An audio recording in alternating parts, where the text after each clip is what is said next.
Hello, everybody. Everybody hear me? Yeah. Yep. Afternoon. Eric. Perfect. There's Chad.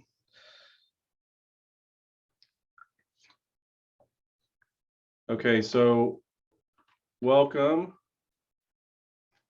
It's 1:30 on the dot, and I see we've got several of the enough member agencies to have a quorum. So with the time being 1:30, I'll call the October 13th, 2021 Stanislaus and Tuolumne Rivers Groundwater Basin Association Groundwater Sustainability Agency meeting to order. So with us, I see we've got Miguel from the city of Modesto, myself from Oakdale Irrigation District. I'm Eric. Chad, I see we've got from Modesto Irrigation District. We've got Walt Ward from Stanislaus County. There's Mike Pitcock from City of Waterford. Oh, and there's Renfro too. Hi, Renfro. City of Oakdale. Yeah. And I don't see Mike Riddell yet, but he might join us later, so we'll get rolling along. Okay, so item 2 is business from the public. As usual, interested persons are welcome at this time to introduce any topic within the agency's jurisdiction. Matters presented under this heading, however, may be discussed, but no action will be taken by the agency at the meeting. So I will open it up to the public. And I see we have a hand up. Molly or Allie? Hi, Allie, sorry, Allie. that's okay. I just had a couple kind of housekeeping questions. I was Okay. wondering when you expected the next set of chapters to be posted on the GSA's website. I think we're going to get to that, but Phyllis, are you on? I am. Hi, There you Allie. go. It's Phyllis Stannon with Todd Groundwater. We're running a bit behind, as you probably have noticed, and we are going to have the water budget chapter up very, very shortly, probably within a week.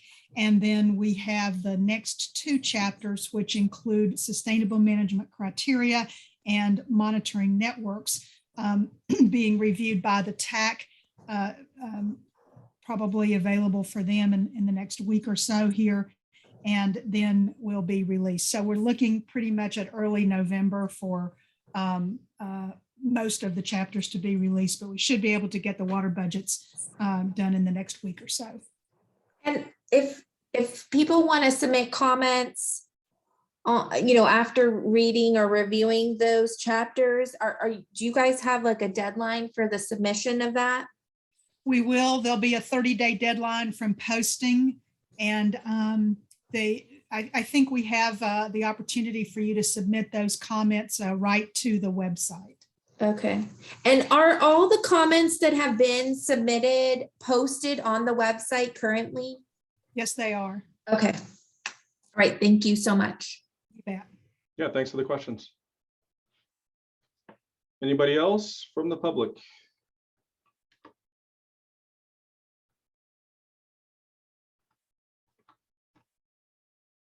Okay, hearing none, seeing no hands raised, we will proceed on to item number 3. This is approval of the September 8th, 2021 GSA meeting minutes. So assuming everybody's had a chance to review the minutes, I'll entertain a motion. Motion to approve the minutes. Move approval, Walt. Thanks, Chad. Thanks, Walt. So are there any comments from the member agencies on the minutes? Okay. We'll open it up to the public. Any comments from the public on the minutes?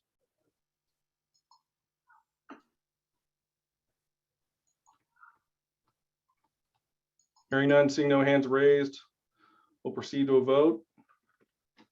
All those in favor, signify by saying aye, please. Aye. Aye. Aye. Any opposed? Motion carries. Thank you. Moving on to item number 4. This is remote teleconferencing participation. I think, Gordon, you were going to lead this discussion or this action item, I guess. Yeah, action item. Thanks, Eric. Good afternoon, Gordon Denis, MID. All the meetings of the STRGBA GSA are open and public as required by the Ralph M. Brown Act and related state laws and orders, so that any member of the public may attend either virtually or in person, as the case may be, to participate and watch the GSA's governing body conduct GSA business. The Brown Act also makes provisions for remote teleconferencing participation in meetings by members of a governing body, subject to the existence of certain conditions, such as when a state of emergency is declared by the governor, proclaiming the existence of conditions of disaster or of extreme peril to the safety of persons and property within the state. It is further required when state or local officials have imposed or recommend measures to promote social distancing, or the governing body meeting in person would present imminent risks to the health and safety of attendees. So such conditions now exist in the STRGBA GSA.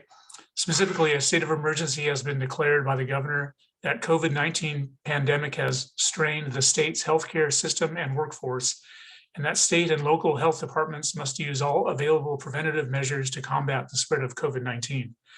Staff therefore recommends the STRGBA GSA pass a resolution confirming a continuing state of emergency arising from the state of California and Stanislaus County orders due to the COVID-19 pandemic, and further authorizing remote conference meetings of the STRGBA GSA's governing body pursuant to the provisions of the Brown Act and duly issued laws and orders from the state related to the pandemic and operations for governing body meetings.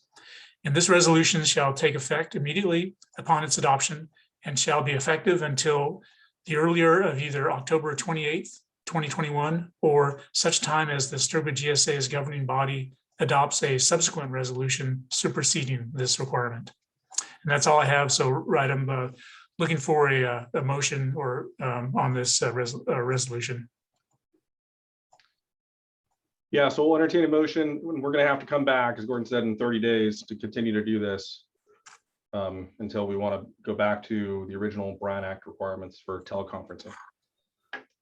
So I'll entertain that motion if you would. I'll make a motion to approve as presented. Thanks, Chad. Good. Second. Heard Renfro first, so you got it, Renfro.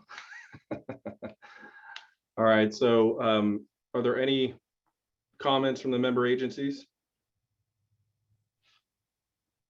Questions, comments? Hey, Gordon, I had a question. You may have said it. We've been taking similar action, other groups. Is this the AB 361 provision where we have to do this every 30 days regardless of our actual meeting schedule? So how do you foresee that working, Eric? Just convene every 30 days, and if for only the single reason to take this action to keep it alive? I mean, we're gonna have to do something like that, right? Yeah, right now, I mean, we're having TAC meetings more regularly than 30 days. So I don't think we're gonna have a problem here through the end of the year. You know, towards the end of the year, we may have to have a special meeting just to make sure we're meeting that 30-day window, not exceeding it. Yeah, okay. And we're not ready yet because of the lack of accommodations to meet in person. I think if we were to do so, we could waive the 361 requirement or something, but maybe we're not there yet. That's right. Yeah, we're not ready to meet in person yet. And I think, you know, our meetings are typically at MID, so we'd be relying on MID's policies, I guess, for that, unless we wanted to all choose a location somewhere else. So anyway, yeah, right now, I think we just want to move forward with getting this resolution passed, and we'll continue to do this every 30 days as necessary until we want to go back to meeting in person and follow the original Brown Act requirements.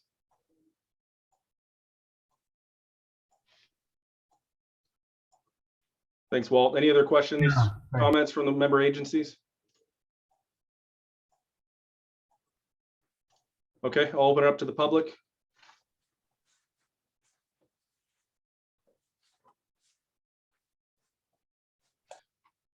Okay, seeing no hands raised, hearing none.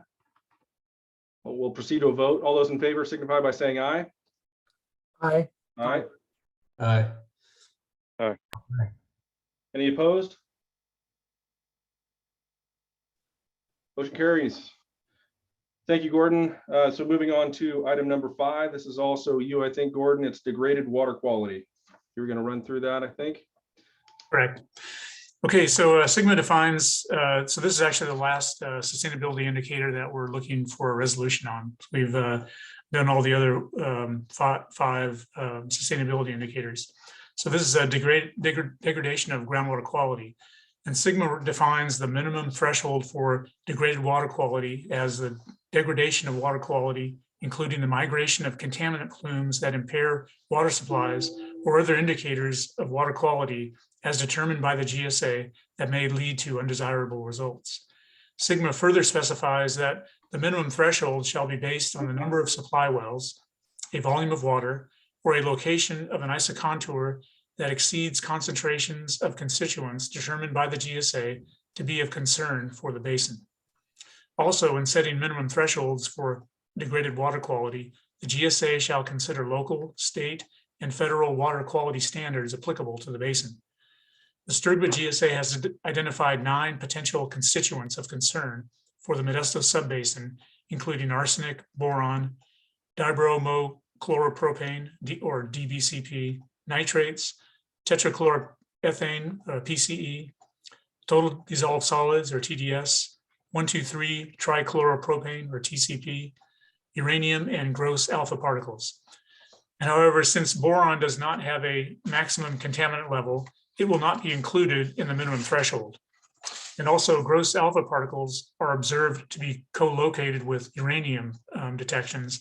So uranium, which is also a constituent of concern, will be used as a surrogate for gross alpha particles. And this was all presented at our last TAC meeting by Todd Groundwater.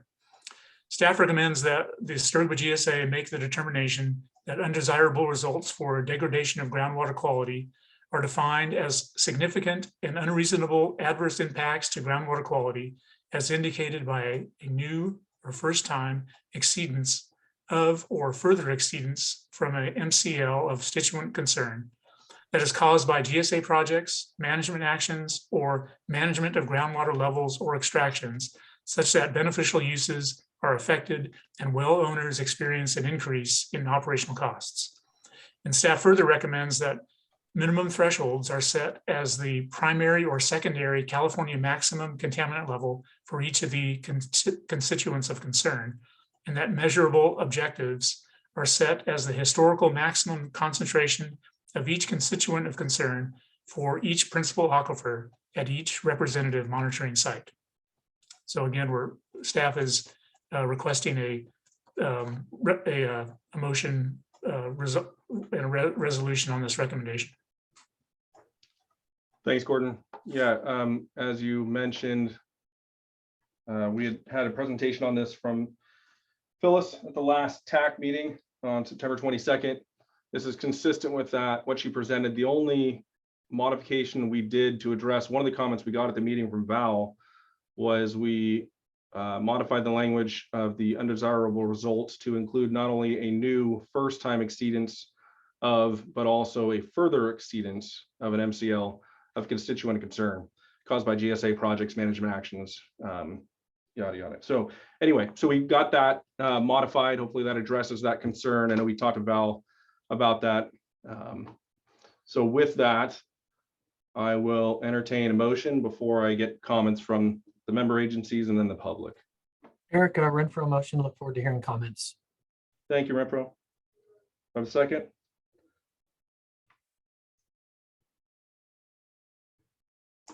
Sure, I'll second it. Thanks, Chad.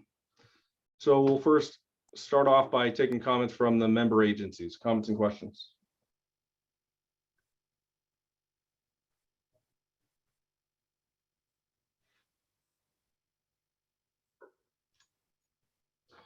Okay, we'll move it to the public, and I see Stacy has her hand up. I think she was first. Go ahead, Stacy. Thanks so much. I just wanted to make sure that I'm clear on this, and I'm pretty sure Gordon clarified it for me yesterday, but just in case. So when you're talking about the MCLs, those are going to be determined by the type of well that it is. Is that right? So if it's a drinking water well, then the MCL for drinking water standards is what's applied. But if it's purely an agricultural irrigation well, would there be a different standard that's applied, or is there only one uniform standard? Phyllis, you want to chime in on that? Yes, I do. Thank you very much for the question. Thanks, I Phyllis. appreciate this because there are a variety of details that are embedded in this entire degraded water quality issue. So an agricultural well just used for irrigation would not likely be part of what we're using as our representative monitoring network. And let me explain what that means. So what the GSAs have committed to do with this indicator is to download on an annual basis the water supply well information primarily, which is posted on GeoTracker. But GeoTracker also has monitoring network wells for some of the regulated facilities in the subbasin, such as, for example, an industrial area that might have a plume of contamination, for example. And so we will be downloading that information from the GeoTracker website, along with additional monitoring networks from the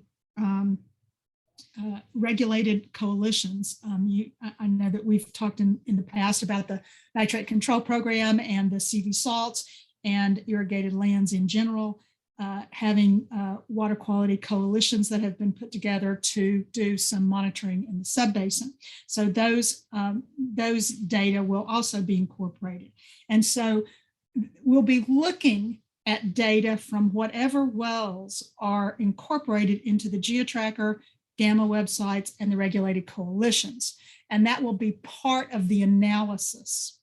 But the undesirable result definition is specifically for a potable water supply well, drinking water well, that has been impacted either for a first-time exceedance of an MCL or a further exceedance above an MCL for a well in that representative monitoring program that is causing increased operational cost to that potable supply well owner. And so there's a difference there in what's going to be analyzed versus what the definition of undesirable results applies to.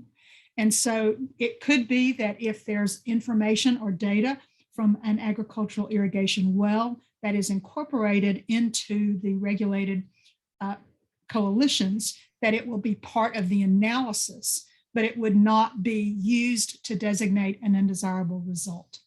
Does that make sense? That does make sense. Thank you very much. Okay, good. Thank you. Thank you, Phyllis, and thanks for the question, Stacy. So I see another hand raised by Allie. You're up. I heard Gordon say that this was the last resolution on the sustainability indicators that you are expecting. I don't remember one being done on the interconnected surface water sustainability indicator, but it may have been a meeting that I missed. So I was just curious about that. Yeah, we did. Yeah, Gordon, go ahead. we did one. I'll have to go, and I don't remember which meeting. I want to say it was the July meeting, maybe. But I can find out for you, Allie. I can take a look online. Thank you, though.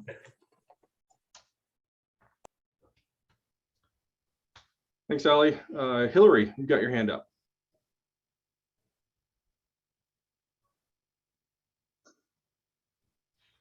You there, Hillary?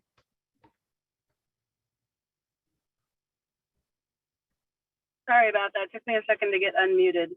No problem. So just a question related to further exceedances. You know, groundwater contamination or groundwater results, water quality results can kind of bounce around. Should there be any qualifiers in there to say statistically significant or a trend or anything like that?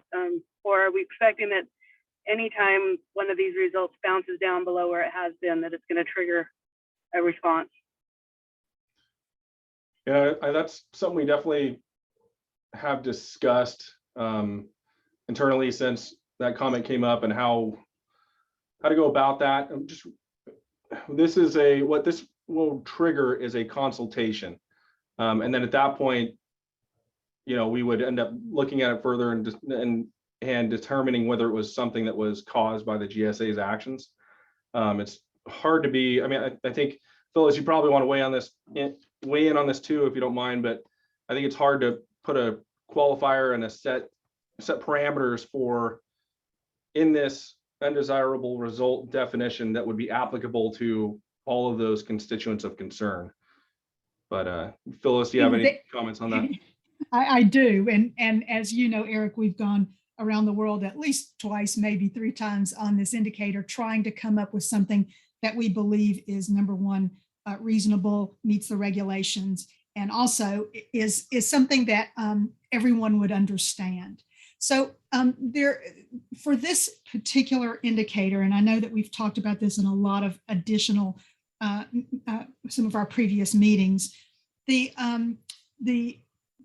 relationship between undesirable results and these exceedances have to do with, causal components. In other words, are we causing these exceedances?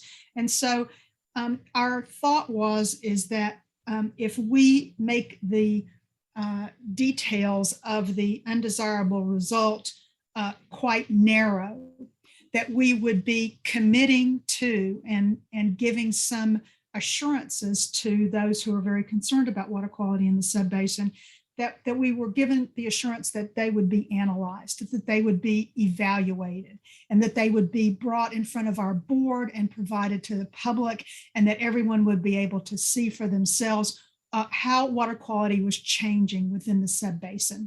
Our expectation is that we would be continually looking at each one of these exceedances with respect to whether or not the GSA activities are causing that. As you point out, when we start to bounce around, we would not necessarily be, increasing the concentration by bouncing around, nor would we be necessarily causing a new exceedance. Nonetheless, I think we're all concerned with the, as an example, if you have one constituent of concern that has been seen in a particular potable water supply well at 24, and now it's at 25, and does that constitute an undesirable result?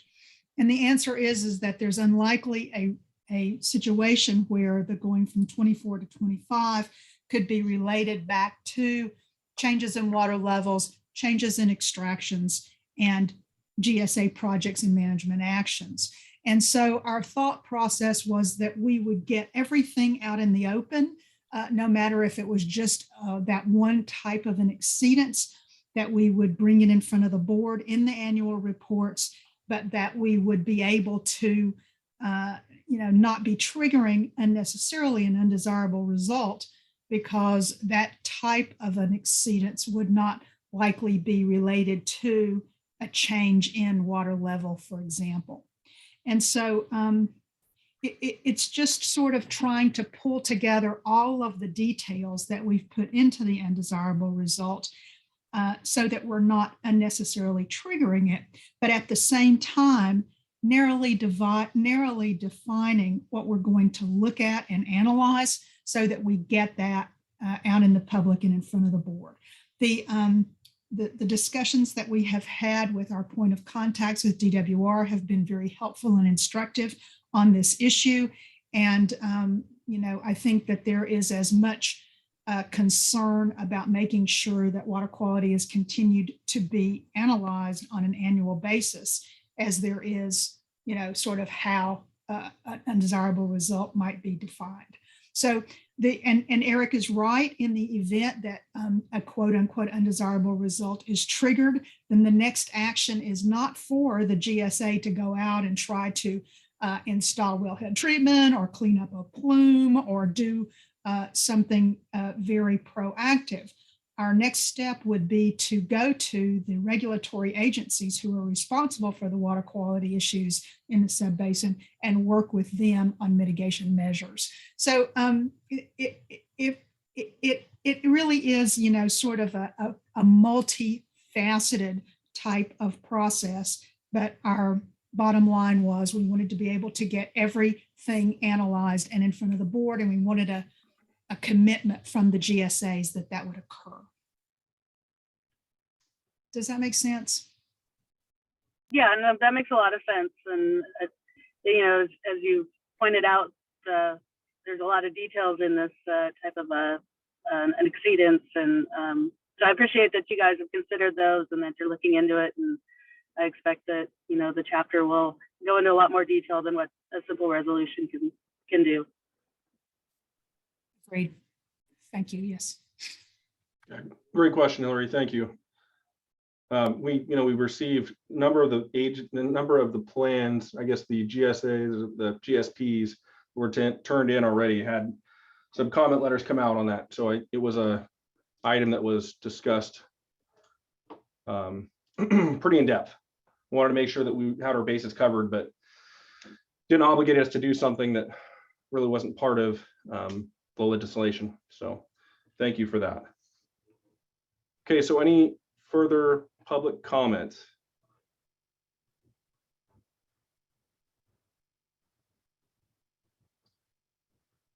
Okay, so we'll proceed to a vote. All those in favor signify by saying aye.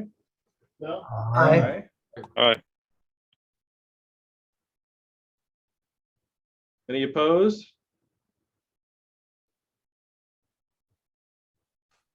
Okay, motion carries. Thank you, Gordon. Thank you, Phyllis. So item number 6, this is the budget and schedule update. I think that's you again, Gordon. Right. So hopefully there's a last from me. So anyway, the chart, our expense chart was included in today's handout. As of August 31st, the TAC groundwater consultant team has expended 74% of the budget for a total cost to date of at least through August of almost $1.1 million. And they've also used up about 92% of the schedule. So we're definitely in the home stretch with just over 3.5 months remaining before the January 2022 submittal date. And that's all I had on the budget and schedule.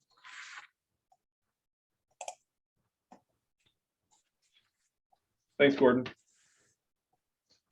We also have passed around a schedule and we're getting some updates there. I don't know if that Samantha was going to touch on that, but we are working towards an end date and making sure that we've all got our board meetings and public hearings all kind of aligned, right? So as a discussion item, we'll take comments, questions from the member agencies on the budget and schedule. Okay, any comments, questions from the public?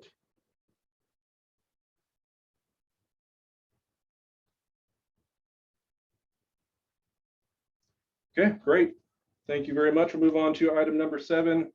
This is a public outreach update from Samantha from MID. Yep, and I'll make it pretty quick. In the last TAC meeting, the topic of a GSP adoption template presentation got brought up. So I just wanted to provide a report on that. We are working with Stantec to put together a GSP adoption toolkit for all the member agencies. And in that will include a public hearing notice, a draft template staff report that worked off of what Walt provided everyone. Also with that, a resolution, and then ultimately a presentation to be given to your boards. Everything will be pretty general. And so there may need to be some like personalization depending on what agency you're representing. And if there's anything more specifically you need to note, but I think that the materials that we're putting together will be really helpful to everybody as they get prepared to present this to the board. As far as timing, what I've heard is, at least I know at MID, and I think the same is for the county, is we plan to go to our boards in December as a public hearing to present this. And that way we have enough adequate time afterwards for a comment period.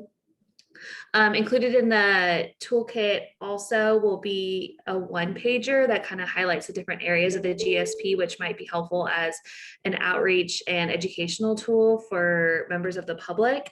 And then also we're putting together a 1-page on how the comment process will work and how people are able to submit comments, what they can comment on, the different chapters. And so all of this will hopefully be finalized in the next couple of weeks. Before the end of the month for sure, we'll have that routed to everybody. And I just wanted to note too, that if you're already looking to make comments on the chapters that have already been released or that will be released hopefully in the next couple of weeks, I would recommend that the fastest and easiest way to do that is through email. And STRGBA's email is strgba@mid.org. So that's all I've got. Thank you very much, Samantha. Comments, questions from member agencies on that? It's not, excuse me, not so much a question, but a comment. I just want more than me of the group to know, to remember, Tuolumne County has taken the very same action as their own GSA to adopt the GSP.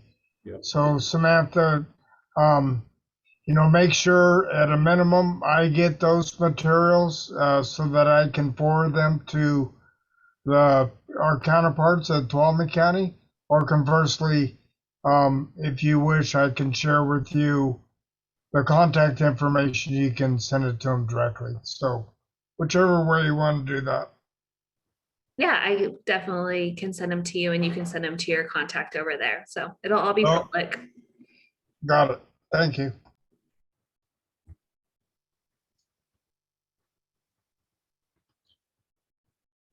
Other comments, questions from member agencies?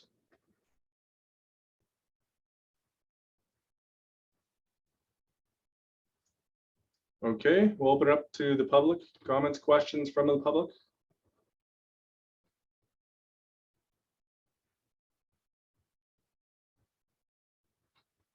Okay, great. Move on to item number 8. This is a GSP update, and Todd Groundwater has the floor. Is that you, Phyllis, on this? It is. And I don't have anything to add because we're getting ready to go right into our TAC meeting. And Yep. The bottom line here is that we are finishing up I'm so happy to tell you this, we're finishing up all of the technical analyses. Witter and Curran has. So shout out to them for cooperation and thank you very much for the input. We have the project details in place. We have the modeling done, and I won't steal Ali's thunder. He's coming up in the TAC meeting, so I'm going to make you all stay tuned to the TAC meeting to see that information. So we'll hold that for now. And then thanks again for the comments on the schedule. We are running behind schedule. We are frantically trying to catch up. We have, as I pointed out before, comments from the TAC, and we on the water budget chapter, we're getting that done right now. That's going to be coming up very soon.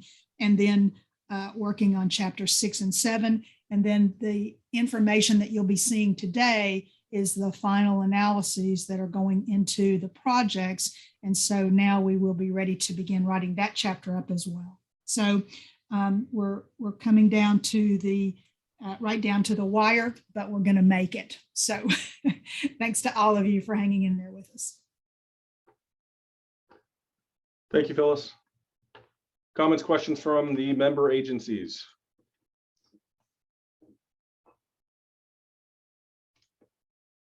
Comments, questions from the public?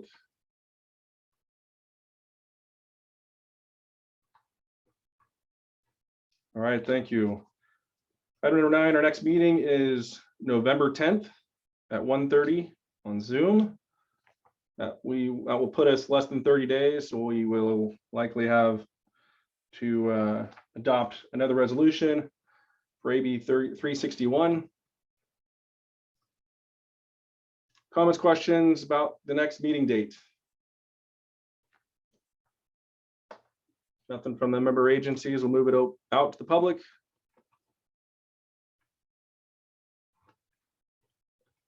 Okay, thank you. Number 10, items too late for the agenda. Any items too late for the agenda?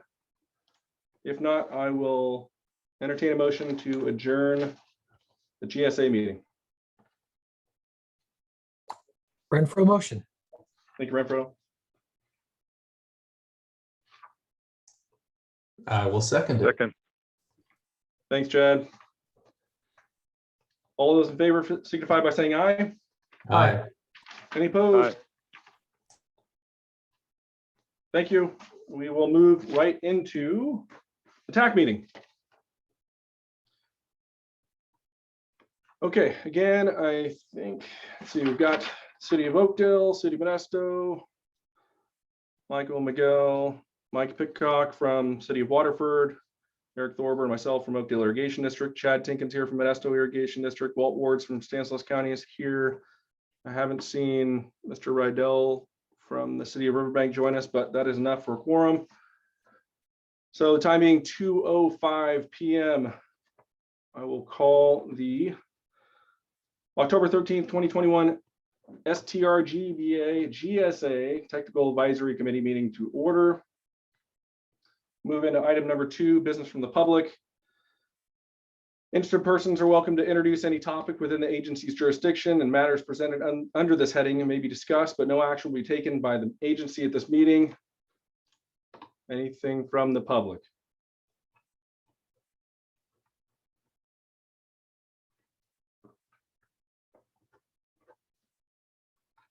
Okay, I'm not seeing any hands raised.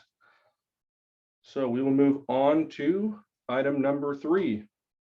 This is approval of the September 22nd TAC meeting minutes.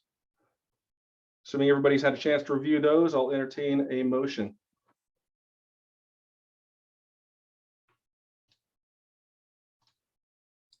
Eric, I'll do that. Renfro. Thank you, Renfro. Mhm. A second.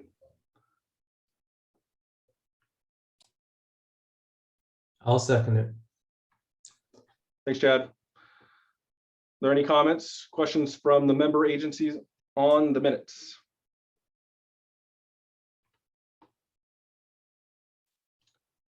Okay, comments, questions from the public on the meeting minutes?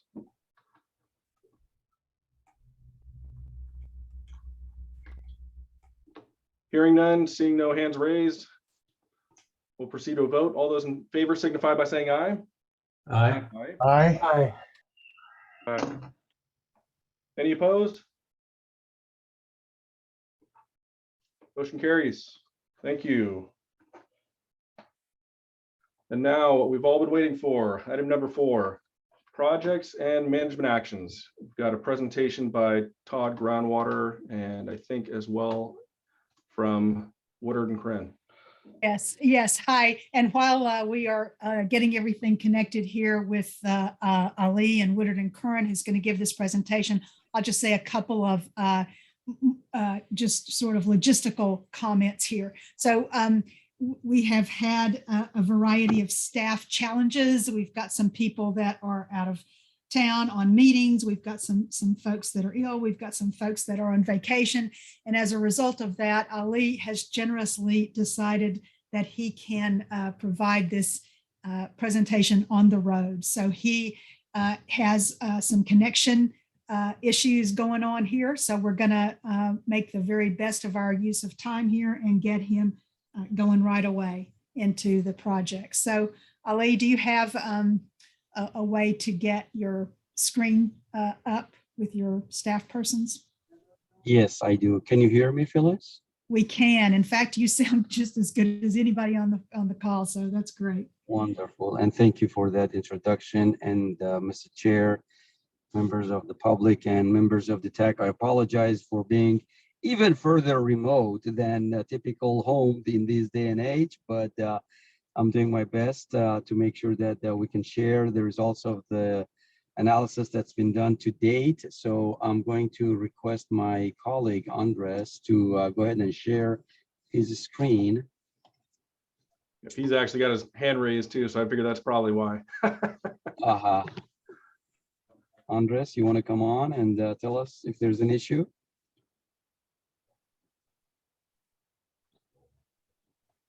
This could be a little bit of my fault because I have worked with Jennifer and we've set Ali up as a panelist and perhaps don't have Andres as a panalist. Looks So like you just got It's moved no down. problem though. I just promoted him to a panelist, so give him just a second. You are golden, Jennifer. Thank you. Thank you You're so welcome. much, Jennifer. Appreciate it. Thank you. I'm trying to figure out where to share my screen.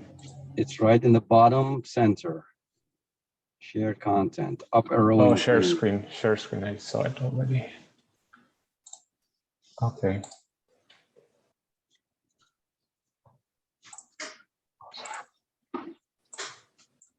So while he's doing that, I wanted to sort of cover maybe just a couple of background items.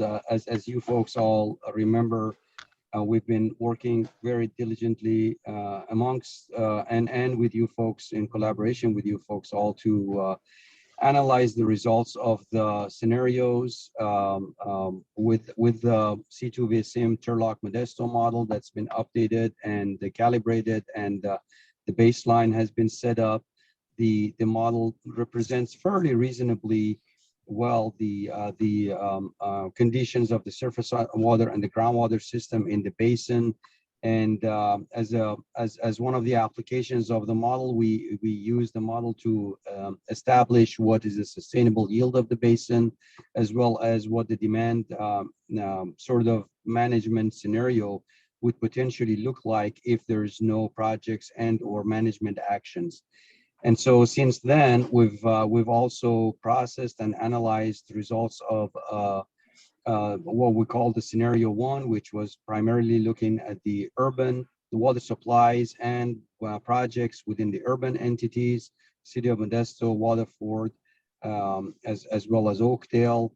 And we looked at the results of that. And today we have a comprehensive look at not only the projects and management actions by the urban entities, but also by the ag entities, primarily applying and using water on the east side. Andres, you're still having trouble, looks like. Okay, let me see. I thought I had shared my screen.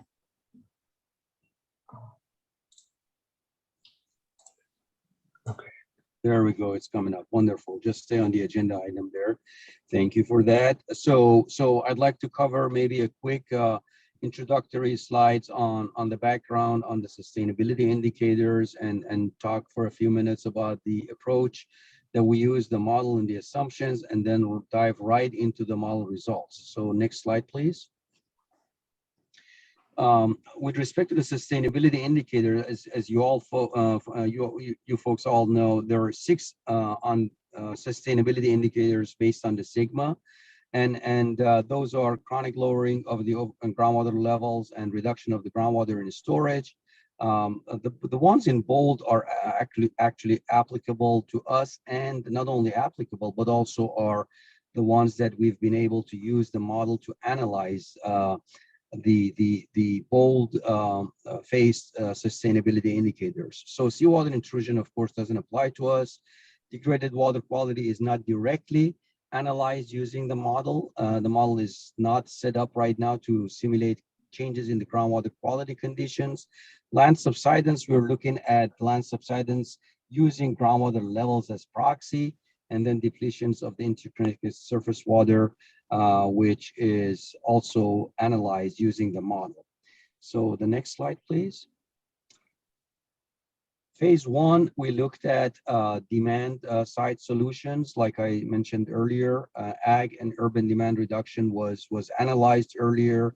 We presented the results, I believe, about a month and a half ago. And then since then, we've been working very closely with many of you folks to develop a description of projects, mostly on the non-district east side, but also urban side projects as well. And that's phase 2.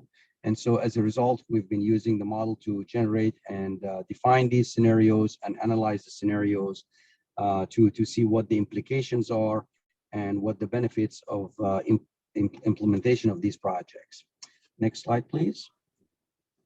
So this table here shows primary projects in 1 through 7 here.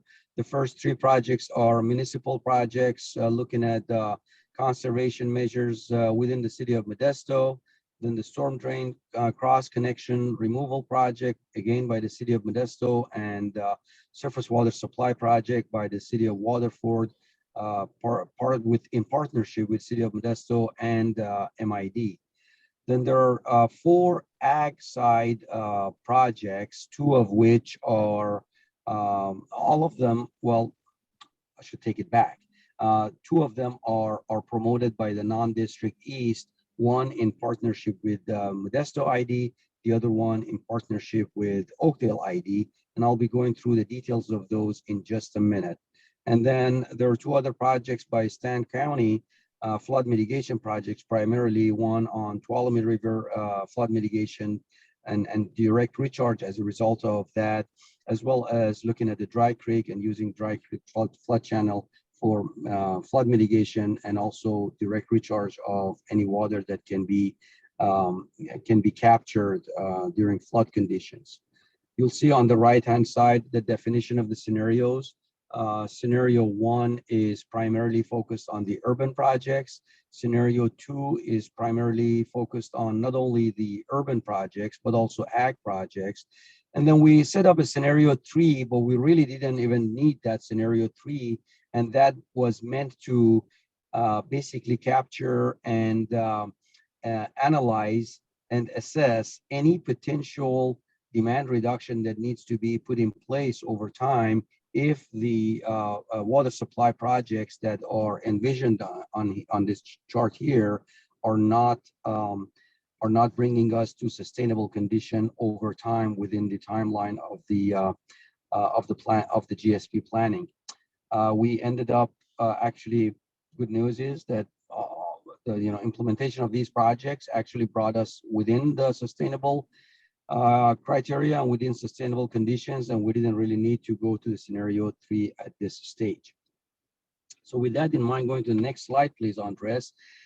Just wanted to make sure that we all sort of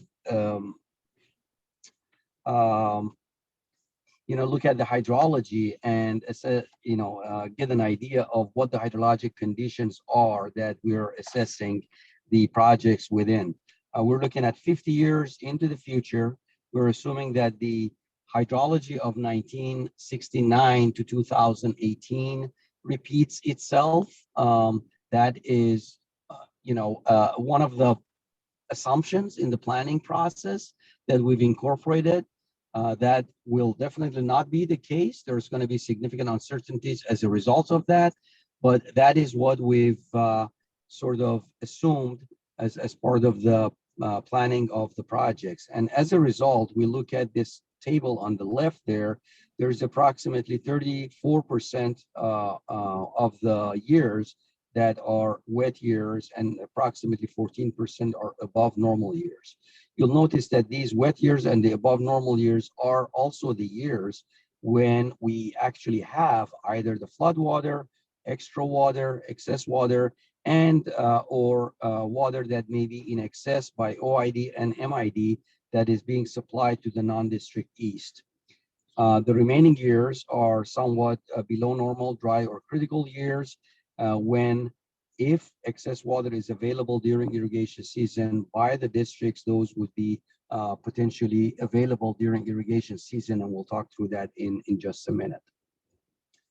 Next slide shows the project areas where MID has partnered up with the non-district east landowners, and MID is considering potentially providing upwards of 60,000 acre feet a year, like I said, during wet and above normal years. So that's only 48%,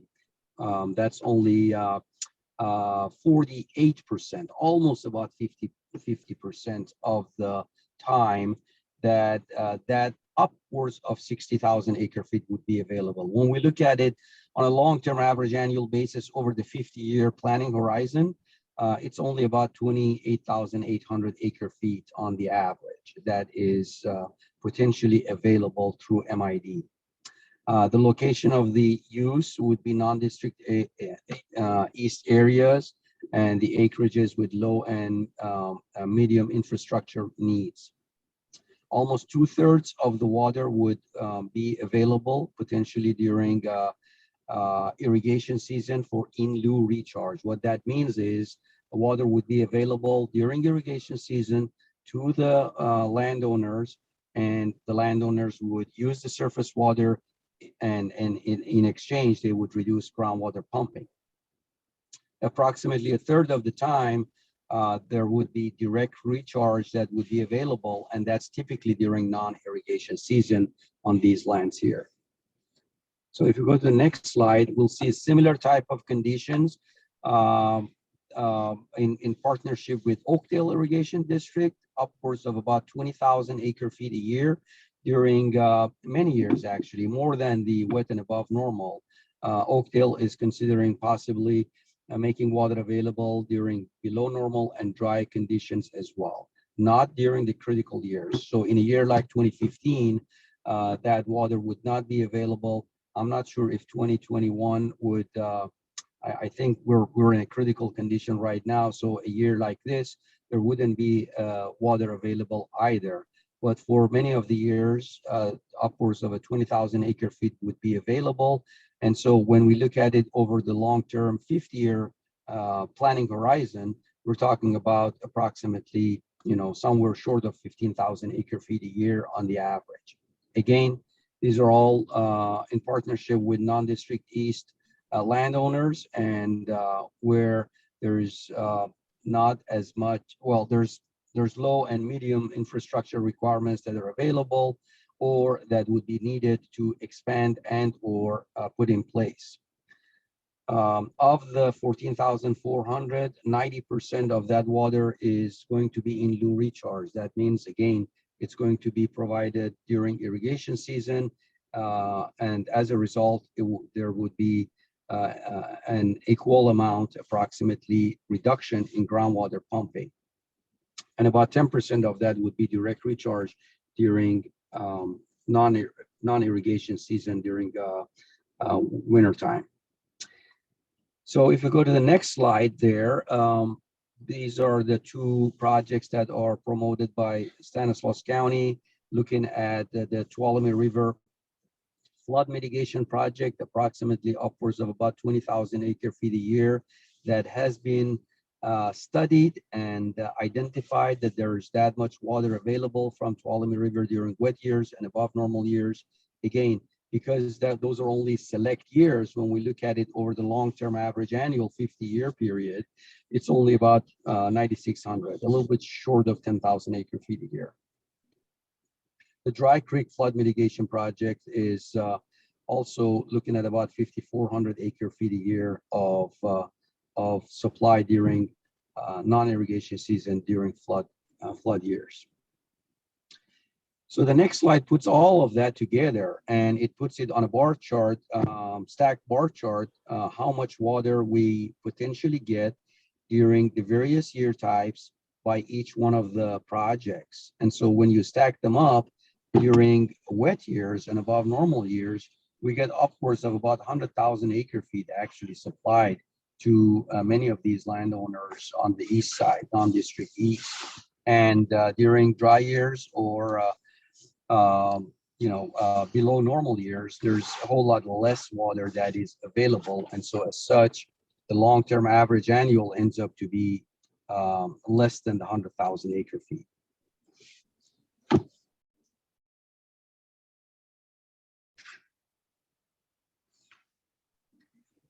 So the next slide there shows what we're assuming as far as the modeling approach and assumptions. And so we're looking again at all of the projects together in here. And so when you add all of the projects up during a non-irrigation season, when we have direct recharge, some of that is also during the irrigation season, but for the most part, non-irrigation season, we get upwards of about 26,000 acre-feet of direct recharge. And then during irrigation season, there's upwards of about 32,000 acre-feet of surface water that can be potentially supplied to the non-district east. And so that would also equate to approximately that same volume of water reduced in terms of groundwater pumping. And so when you look at the next slide, this one here is showing the overall water budget on what we call the land and water use budget. And that means the urban demands and also the ag demands and supplies are shown in here. So the turquoise sort of cells in here show the urban components, and I'm not going to dwell on all the detailed numbers in here, but I want to point the very right hand column, which shows the impacts or the benefits, I should say, of scenario 2, which is collection of all of the urban and the ag projects implemented. And so when you look at that, there's 12,800 acre feet of reduced urban demand due to the conservation. There's a little bit of a surface water that could potentially be available. And so overall, there is upwards of about 13,500 acre feet of reduction in demand by the urban entities. That's primarily City of Modesto and Waterford. When we look at the ag, of course, there's no change necessarily to the ag demand, but like I said in the previous slide, there's upwards of about 32,000 acre feet of surface water that is going to be supplied to the non-district east, and an equal amount of reduction in groundwater pumping. And then also as a result of conveying these water, both from Modesto Irrigation District and also OID to the non-district east areas, there's going to be upwards of about 26,000 acre feet of seepage through conveyance and conveyance canals. So the very first item that I like to look at in terms of sustainability indicator is shown on the next slide there. This slide here on the left-hand side shows the annual water budgets for the groundwater budget. So all of the bars, I think we've shown this before, so I just gonna review what this all means. The positive bar charts, the green and the blue and the purple, they all show what is inflow into the groundwater system on an annual basis. The negative charts, and I'm reading on the left-hand y-axis here now, the negative is showing how much we're pumping on an annual basis, or how much we're projecting to pump on an annual basis under the baseline condition. The solid line there shows cumulative change in groundwater storage, and because it is on a downward slope and declining slope, that means we're projecting an overdraft condition under the baseline condition. So that's why we need these projects. And so the chart on the right-hand side, as you notice, there is somewhat less pumping on an annual basis. And as a result of the changes in the water supply condition, we now end up to be leveling off the groundwater change over time. The solid line, the solid dark line, is showing that by the end of the 50-year, on a long-term average annual basis, we're going to land on a zero change in groundwater storage, and that is what we're aiming for. So the next sustainability indicator is looking at the next slide here is showing, actually this one here still shows the same one, to apologize, but it's showing the operational water budgets, which means how much water we're putting in the ground and how much water we're pumping out. And so that's the left-hand chart. The right-hand chart is showing the net. So on a net basis, we are putting in as much as we're extracting out. So everything that's in the negative, that means we're pumping out of the basin or withdrawing from storage, and anything that's positive, that means more water is going into the storage. And as such, the sum of all of these end up to be zero, which means that solid line in the previous slide also showed a zero change in storage over the long-term 50-year average. So the next slide shows very similar thing. If you look at the baseline, which is the lower solid line, it's a declining storage.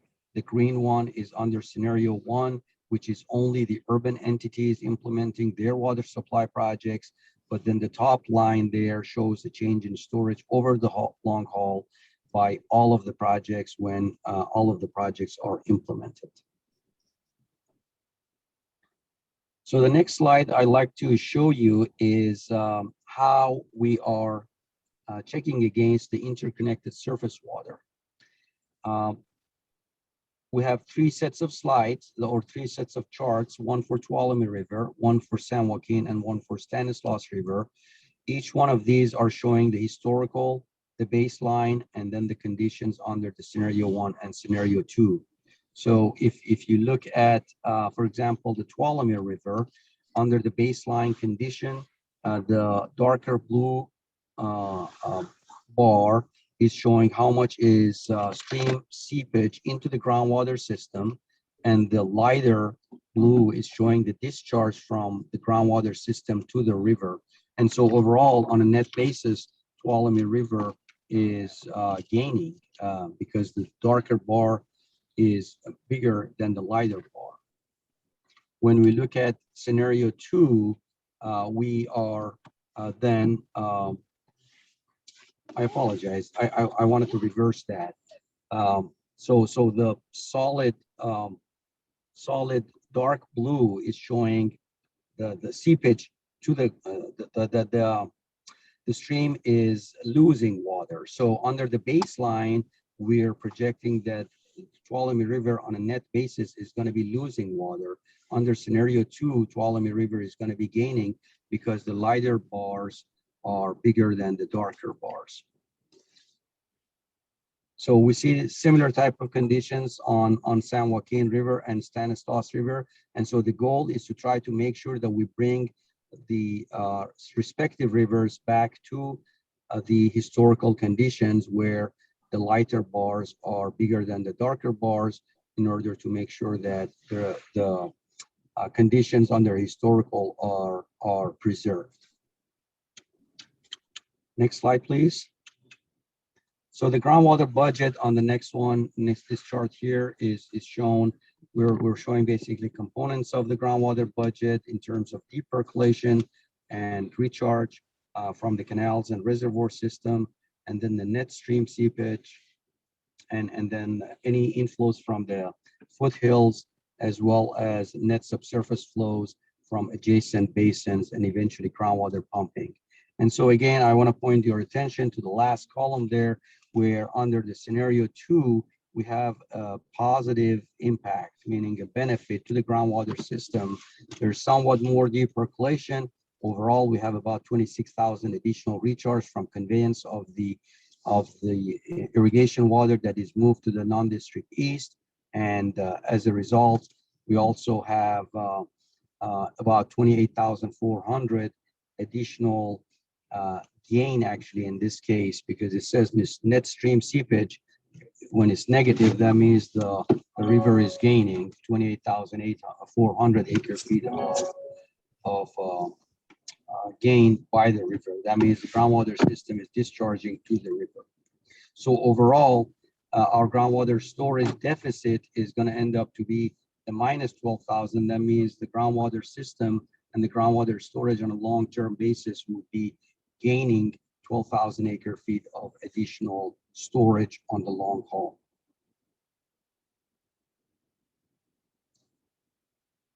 So going to the next slide there, we've looked at the sustainability criteria in terms of the storage. We looked at the interconnected surface water. The last one that I like to look at is the chronic lowering of the groundwater levels.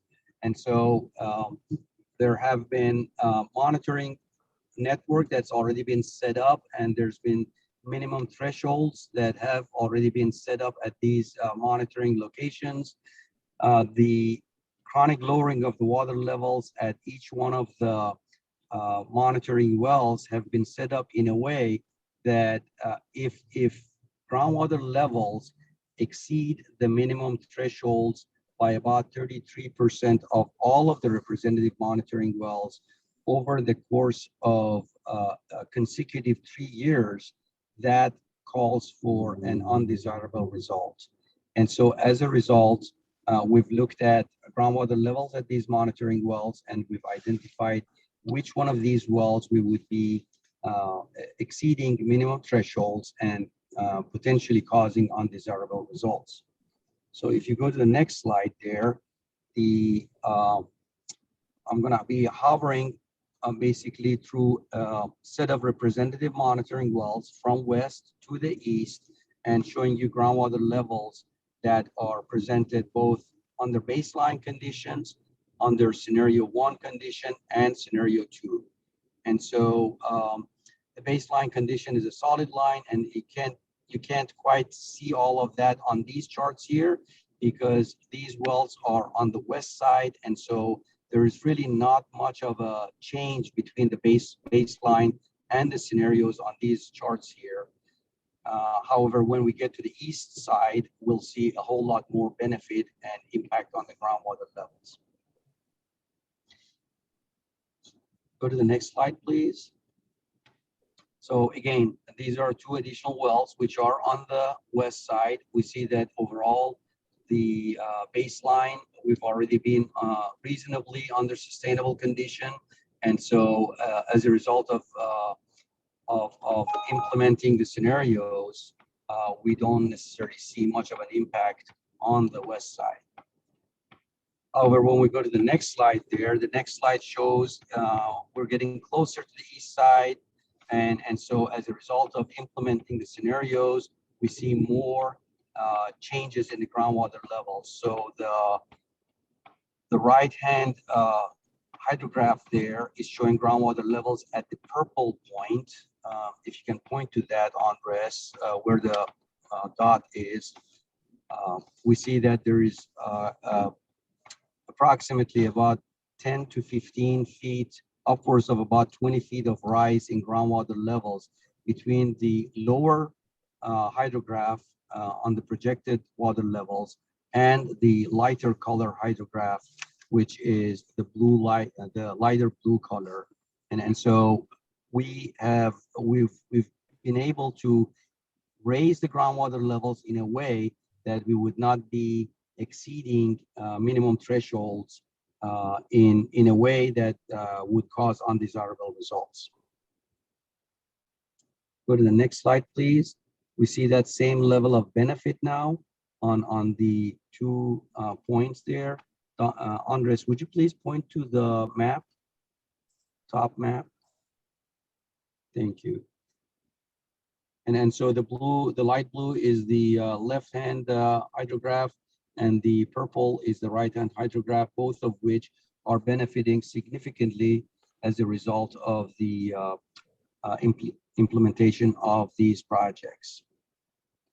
Go to the next slide again. We have 2 additional hydrographs representing the baseline conditions.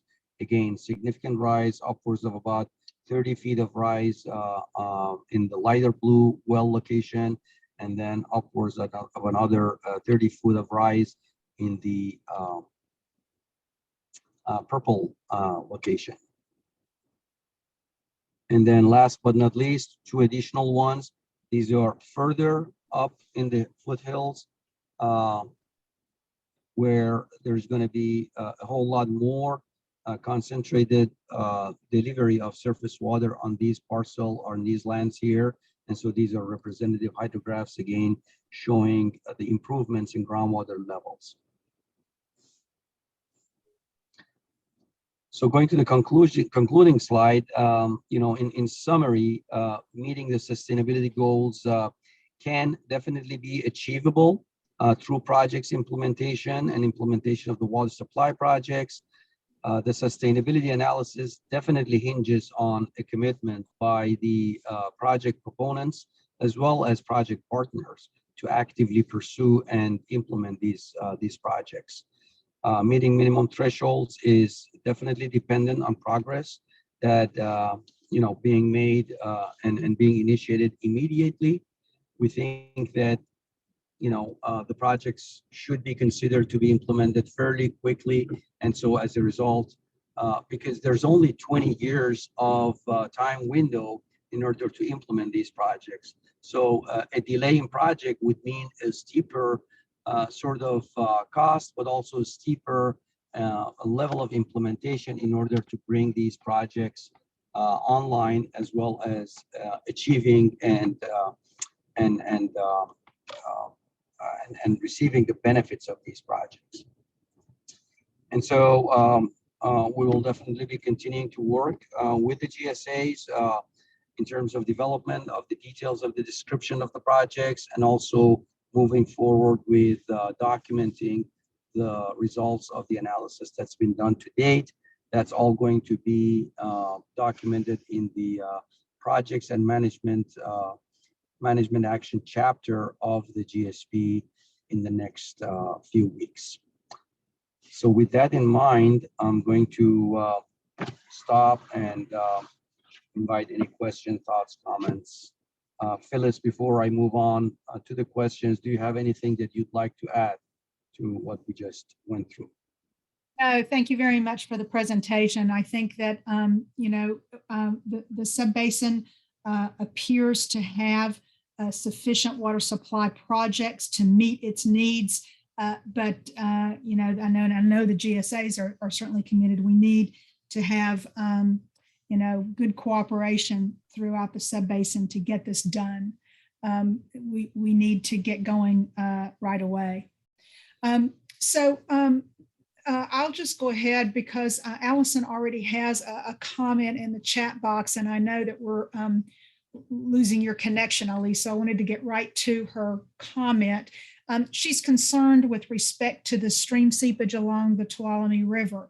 And even though she's encouraged that we are going to be able to see a decrease in stream flow depletion over what had been predicted for the future, she points out that really the point along the reach of the Tuolumne is an important point in addition to just the overall gaining amount.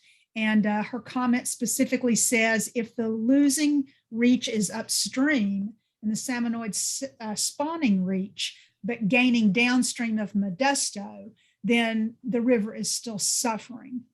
And so I think that, one of the things that I'll just quickly comment on, and then I'll ask you to expand on this as needed, but the one thing that we are seeing in the subbasin as a result of the projects is that we are seeing rising water levels in the upstream reaches of the Tuolumne. So with that particular comment, it seems to me that we are starting to gain more in the Tuolumne in the areas that Allison might be concerned about versus just the downstream areas. Having said that, we do see some gaining. I know we do see some increases in gaining reaches in the Modesto area along Waterford, areas where we've been pumping close to the river. So Ali, do you understand Allison's question? Would you like to respond in more detail on that?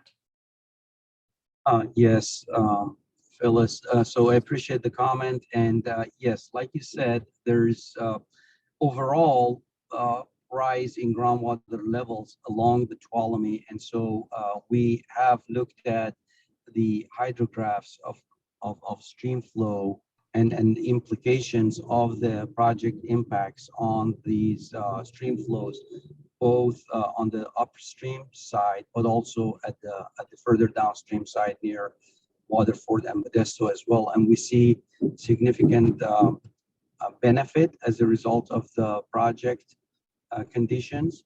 And so we're going to be documenting that as well. The chart that I showed you on slide 16 there is just showing overall conditions of the seepage as well as the discharge back to the river on a net basis. But we have hydrographs to show that there is significantly more benefit as a result of implementation of these projects. Thank you for that. And I actually don't see additional questions. I've got a hand raised, but let's, if we would, Okay. let's get back to the member agencies first, if you don't mind, and then we've got a number of hands raising. Oh, I'm raised right now. sorry. I think it's okay. I think we're going to get more questions, and I've got a couple things that I'm going to add that might help prevent some of those questions from even having to be asked. So I'll open up to the other member agencies right now first.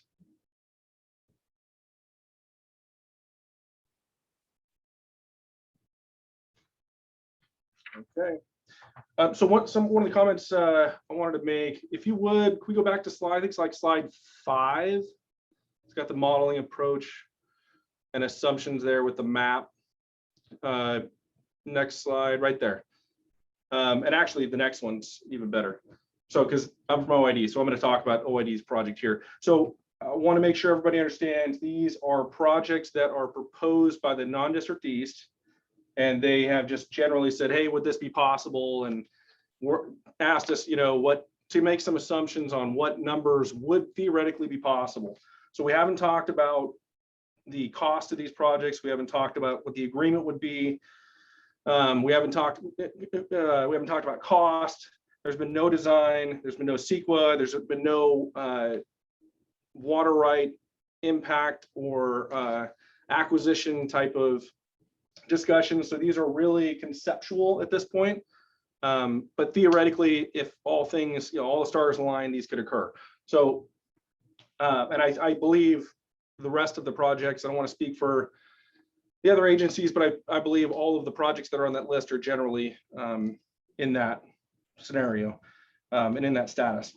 So with these projects looking like they will close the deficit and prevent long-term overdraft, as Ali mentioned at the end, we also need to have these projects be moving forward quickly, because the last presentation, we don't have the slide here in front of us, but Phyllis showed that we were expecting specifically the water levels to get below the minimum thresholds, and we were projecting that out with interim milestones, and that interim milestone occurred at 5 years.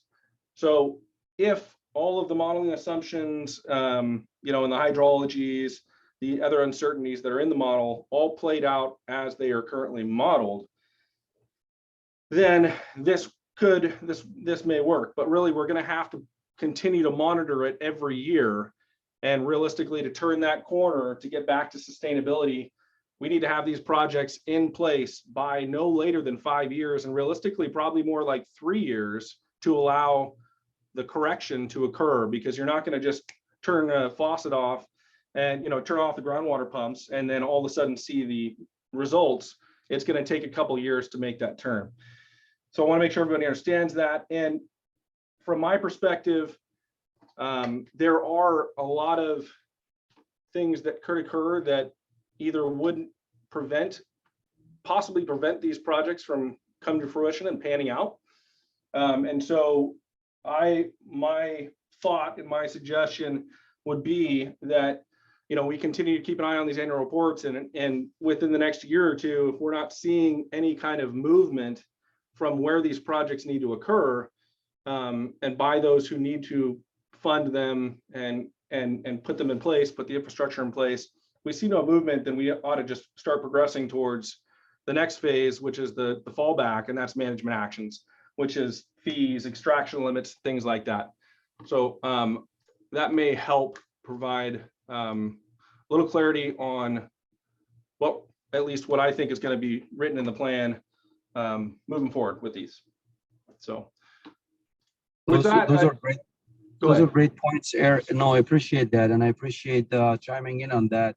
I intentionally stayed away from the range of commitments or the level of commitments that the project partners, MID and OID, have potentially talked about. So I appreciate sharing that.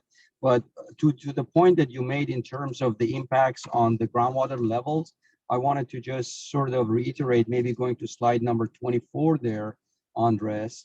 You can see under the baseline conditions, which is the dark solid line in the bottom there, that is how often we would potentially be violating the minimum threshold, which is the orange dotted line there.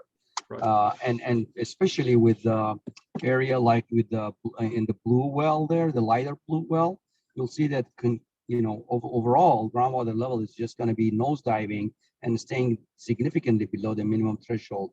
That is just unsustainable. Same thing with the purple well. But when we implement the projects, we are expecting a whole lot more benefit, and so that's all contingent upon the volumes of water that will be available, the commitments in terms of the infrastructure, as well as hydrology. But overall, we would expect significant amount of benefit as a result of these. So thank you for that, Eric. Right, and that's a good point, Ali. Thank you. And So this also shows that it starts, I think this starts in 2015, the way the model runs this data, right? That's correct. Yeah, actually 2018. 2018. Yes. So I mean, in the last year, we've had a year that we're probably going to see some fairly significant drawdown because of how dry this year was, or we could at least. And so we could be lower than this is currently showing. We might be starting lower than it's currently essentially showing right now, too. Is that correct? Very true. Yes. Okay. Thanks. And the other point I wanted to make on that other slide, thanks for bringing that up.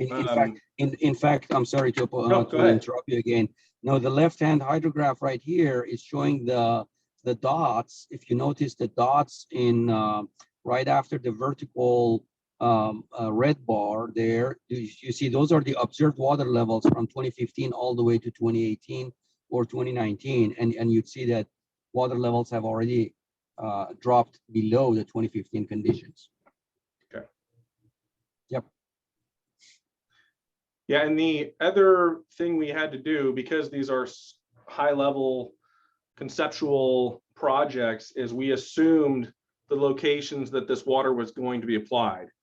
And they're relatively good assumptions and best guess estimates right now of where those places of application are going to occur. For example, OID's water and MID's water being closer to their facilities, essentially.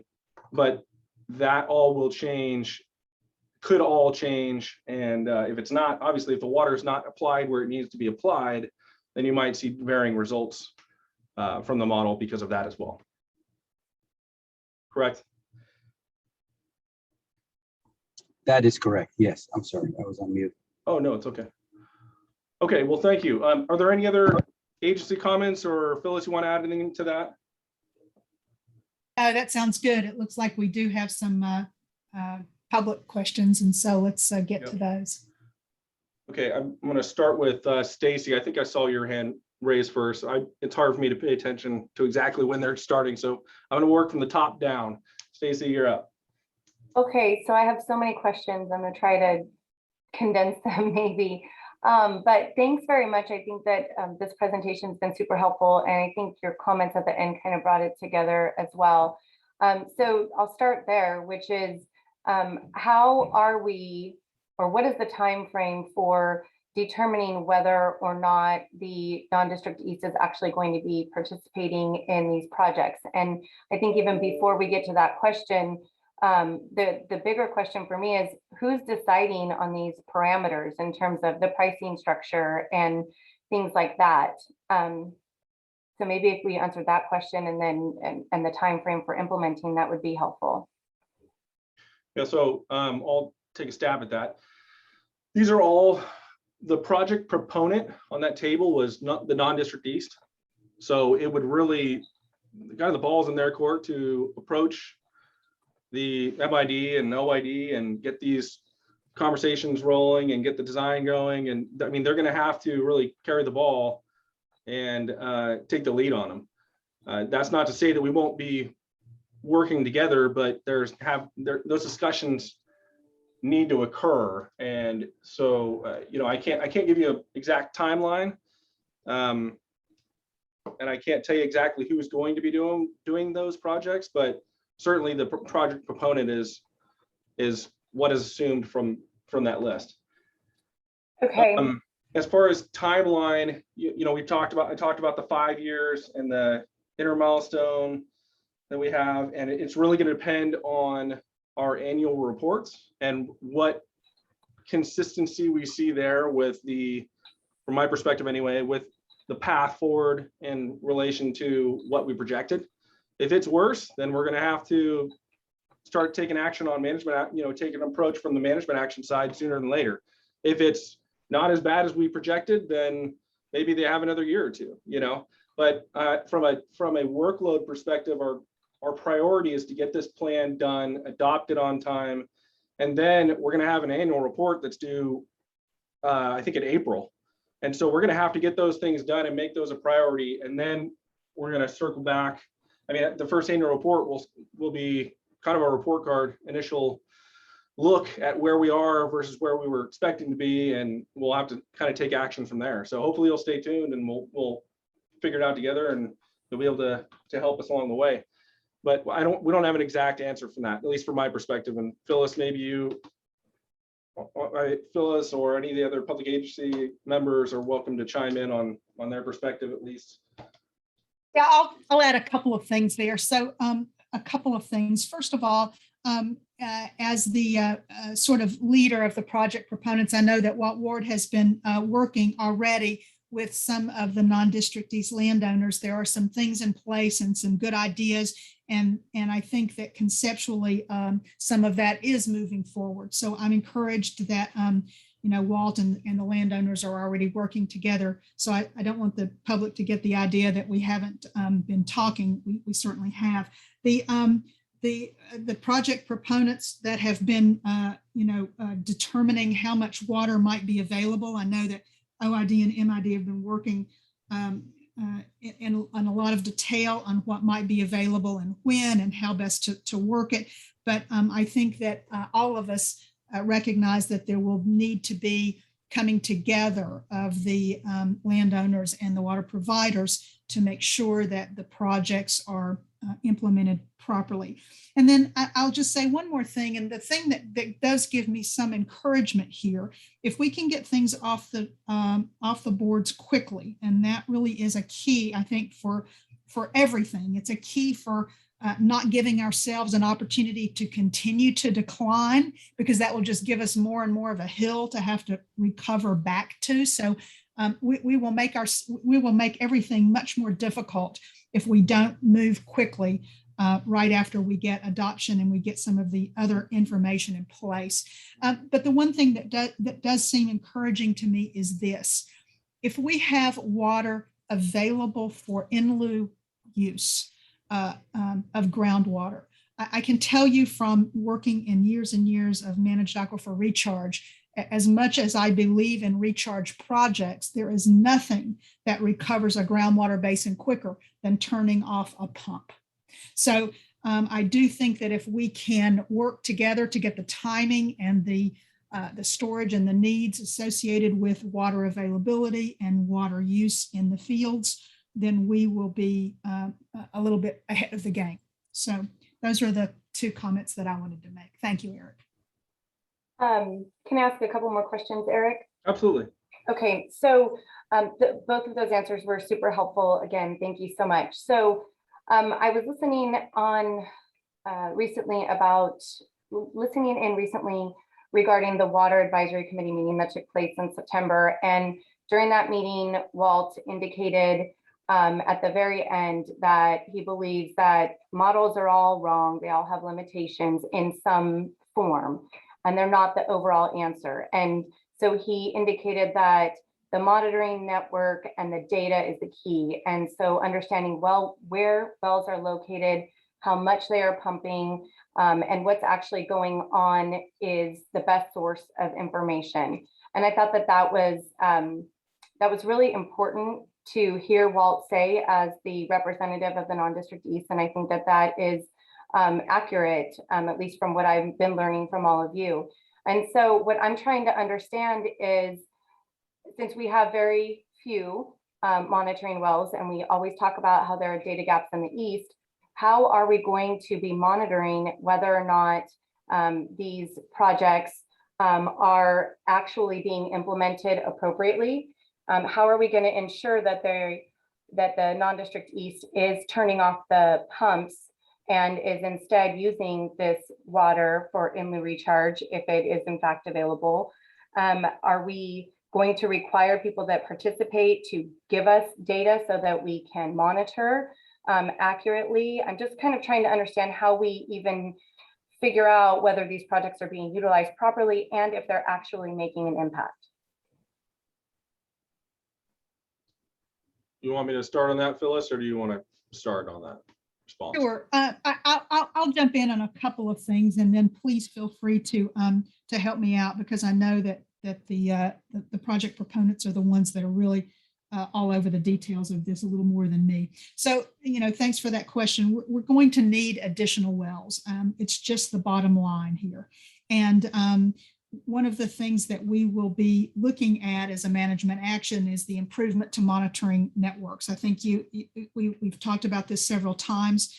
There are a variety of data gaps over the subbasin, and the non-district east area is certainly one of them. In the short term, we're going to be using our new Proposition 68 wells, which even though they are located on the corners in some cases of OID property, they will give us an opportunity to look at water level recovery in the area of interest.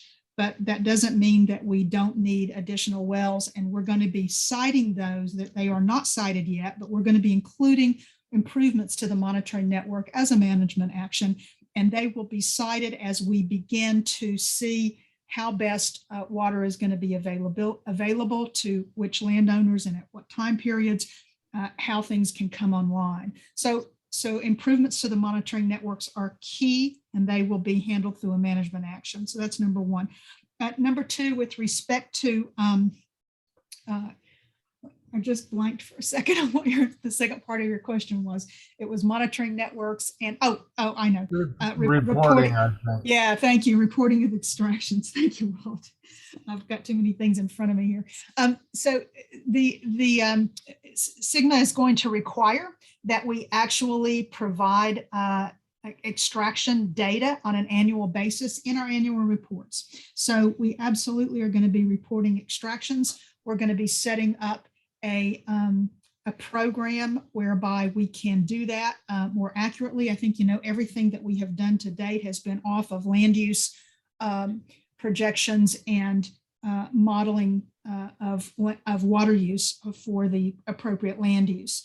But now we're going to need to get more detail. I have not talked to the TAC planning group about the details of that reporting program yet. Nonetheless, it's going to be required. So we will begin to get into the details shortly. That was helpful. Thank you. So in terms of the cost, because that's always the question that I ask about, if we're going to actually need additional monitoring wells, and obviously we're going to need to go out and monitor the extractions and all of these things, who's paying for that? Is the GSA proposing that those costs be allocated to the non-district east where these issues are occurring, or is the GSA proposing or going to propose basin-wide assessments? So I'm going to go back to your previous question, just clarify a few things. We just to recognize that work has already been done. MID was instrumental in allowing us to get a grant to get a number of new monitoring wells in place. And I think 3 of those are in the non-district east. So that helps where we didn't have data previously. Obviously, we have a lot more points in the city and the cities as well in that group of monitoring wells that were recently installed. We realize we have data gaps, and I think we need to just continue to work towards getting more monitoring wells, but prioritizing where they're going as funding becomes available. That was paid for by grant funds. So that was helpful. I think what we've been seeing so far is that grant funding has continued to be made available, but the priority right now for some of that after GSP work, I guess, is with those critically overdrafted basins. But I would bet on the fact that there's going to be funding made available in the future to basins that are in our scenario that are not critically overdrafted, similar funding opportunities in the future. So we would look to take advantage of those. Right now, the monitoring wells are currently monitored by the agencies in the GSA, and that's what we would, right now, that's our plan moving forward. Those new monitoring wells, we kind of split those off depending on what territory they're in, and we just added that to our biannual, I guess, monitoring. So we will continue to do that. We don't foresee significant costs in continuing to do that. It'll be a good indication of what water levels are doing in relation to what they've historically done. So, and then I will also add to your previous question that if projects are not done in the non-district east, we will know because the agencies in the GSA are all part of making those projects happen. So it'll be pretty easy to know whether there's progress being made or not, because we will be able to report on it as an agency at these STRGBA, GSA meetings moving forward. So at this point, is there any indication that there are going to be assessments that are made to any of the member agencies and their constituents? We haven't had that discussion. I can tell you that there will be administrative fees moving forward, just because this is new process. This is something we haven't had to do before. We've had these agencies, most of these agencies have been working together for years. And so, we've engaged more, and it's taking more time to do these things. So we haven't had those discussions yet. So I can't give you a definitive answer on at least the administrative side. Okay, and will that discussion take place on the record? I know that there's some off the record discussions that take place amongst member agencies, and this is a pretty critical component when we're talking about charging people. So is that something that would be discussed in the public, or would that happen behind the scenes? I would think it would have to be at the meetings ultimately. And then with respect to the conclusion, the ultimate conclusion that was discussed during the presentation, it sounds like the ultimate conclusion is that we just achieve zero change as opposed to any sort of increase in groundwater storage over the time frame. Did I hear that right, or am I missing that? You want to clarify that, Phyllis? Yeah, no, you heard that right, but that's certainly not the only thing that we need to achieve. So as it turns out, the modeling is looking at all of the sustainability indicators together.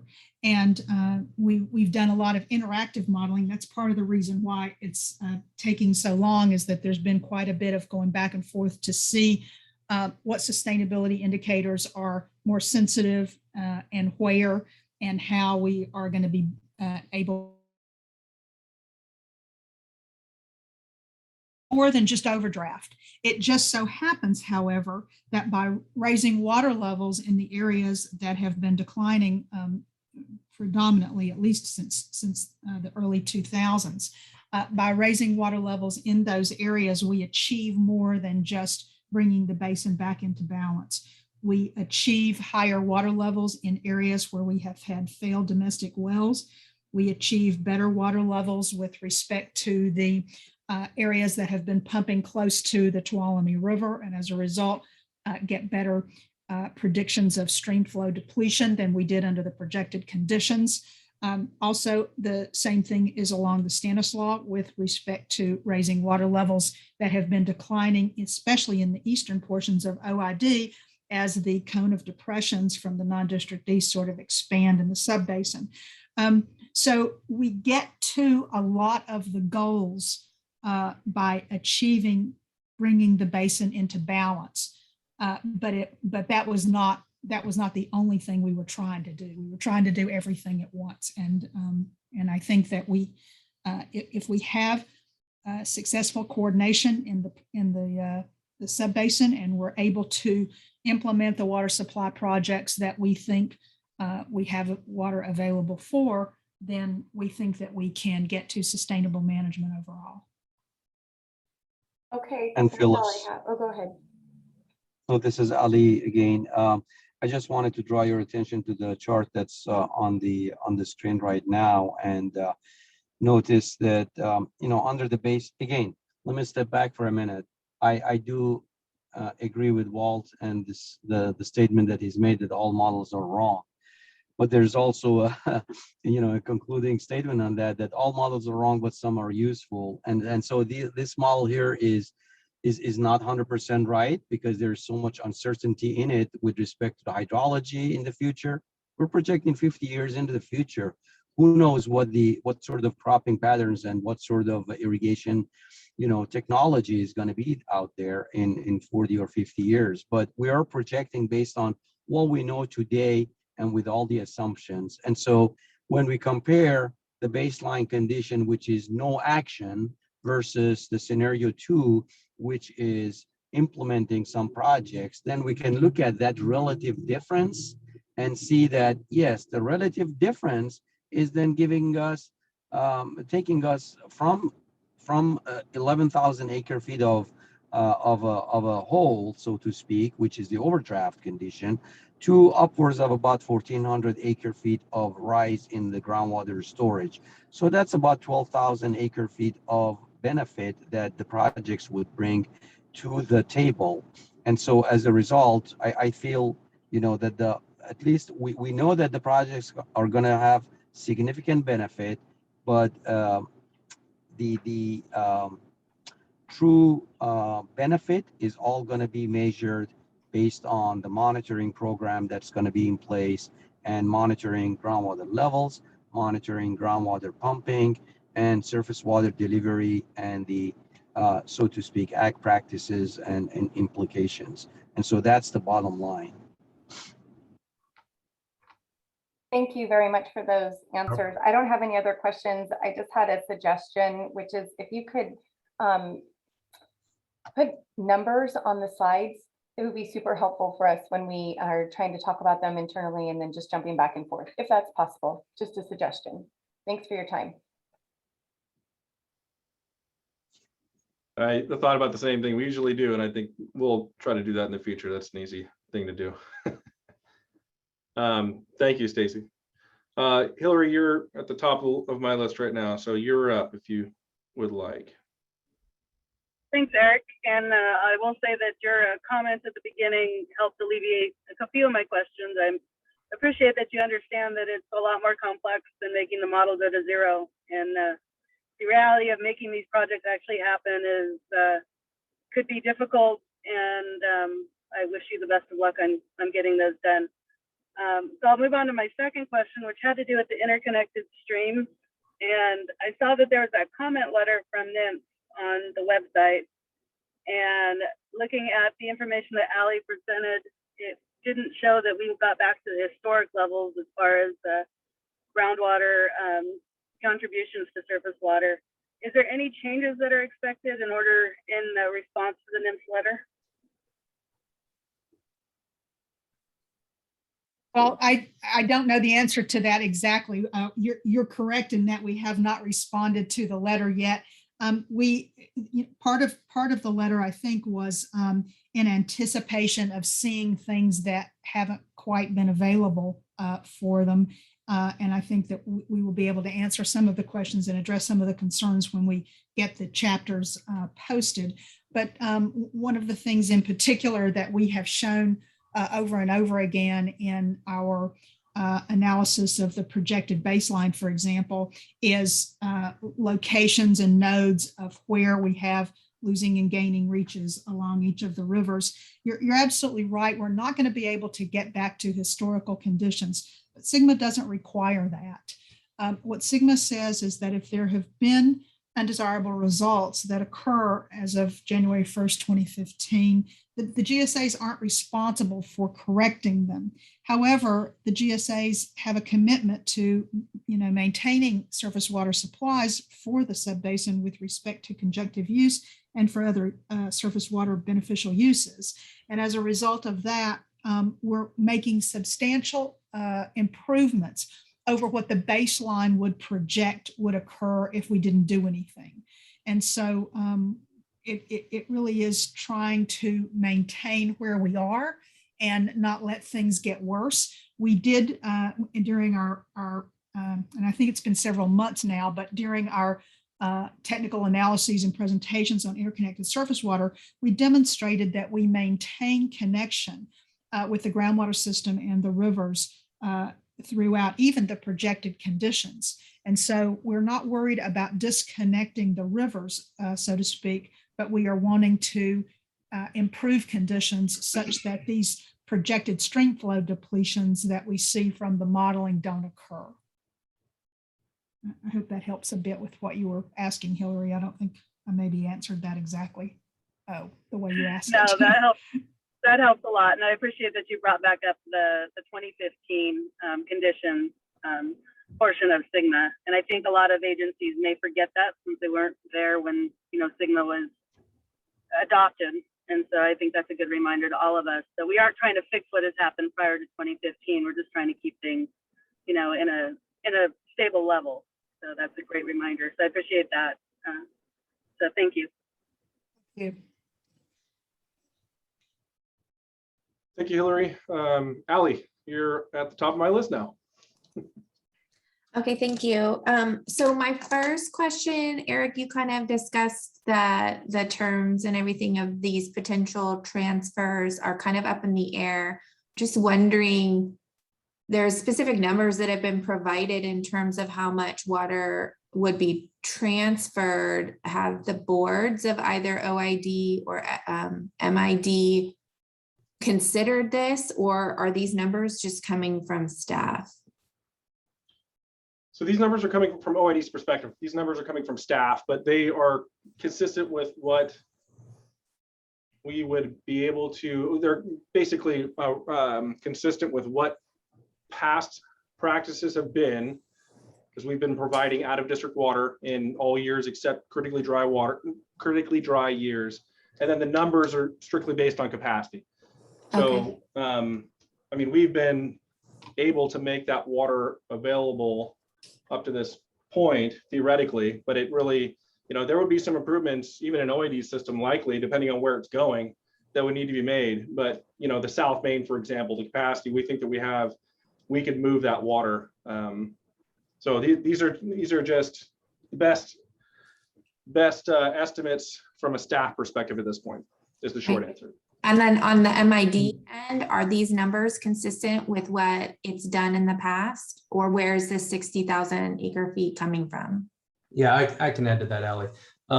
So these numbers came from staff. They are looking at capacity similar to what Eric was talking about. And of course, these are in above normal and wet years. And the quantities we're talking about as far as runoff from the watershed are very small. So the water is available in those types of years. At our September, and this information was provided to our board at the September 14th meeting, MID board meeting. So we did inform them of our suggestion, and they seem to be in agreement as far as the concept goes. But as far as where we stand right now, it is all staff recommendations. Okay, my understanding is that MID has done some out of district transfers, like maybe in 2017 when it was like a very wet year. I mean, how much was transferred at that time or previously, like on average, do you know? Yeah, so those, I think you're talking about our groundwater replenishment program, probably. Yeah. We have done that in wet years when water's available. However, the quantities have been much lower. I don't remember what they are. Gordon might be able to help me, but I think we're talking like 2,000 acre feet or something. So it's largely limited by infrastructure right now. So that's why when you look at Ali's presentation, you go to that conclusions page, those two bullets are critical. The time, early implementation of the infrastructure is critical to this being, and there he is, it pulled it up, but yeah. That everything hinges on that. So I guess a general question that I have maybe to everyone is these projects seem highly speculative. I would say particularly given the lack of cooperation from the non-district east up to this point. So is there any concern that including this in the plan without having any demand reduction is going to raise like a red flag with DWR? Well, I can say that we have had conversations with people from the non-district east. there is certainly interest there, and there are groups that have formed, and they've got consultants, and so there's activity on that side. And Walt or Eric might be able to speak more to that. But yeah, I think Walt might be able to clarify that. But yeah, when I say the discussions have not been had, I mean we've had some just general conceptual discussions between staff, and they've been working through Walt. And so that's where these numbers have come from, but we haven't had any board discussions. Yeah. It sounds like I better speak up here. Yep. We've had numerous conversations with non-district east landowners, and I think from day one we've all recognized that the problem is the lack of infrastructure to be able to take the water when it's available, to be able to move it in the quantities that are needed. And to do all that takes a lot of infrastructure. Where would the turnouts be? How big will they need to be? What size of pipelines or conveyance channels will be constructed? Where will they be constructed? How will they be operated? Who's going to maintain them? All those questions are on the table. Insofar as who will pay, the beneficiaries will pay. And the way that we're defining the beneficiaries is the non-district east. I don't think they've had any question about that. How those non-district east landowners allocate the cost among themselves is up to them.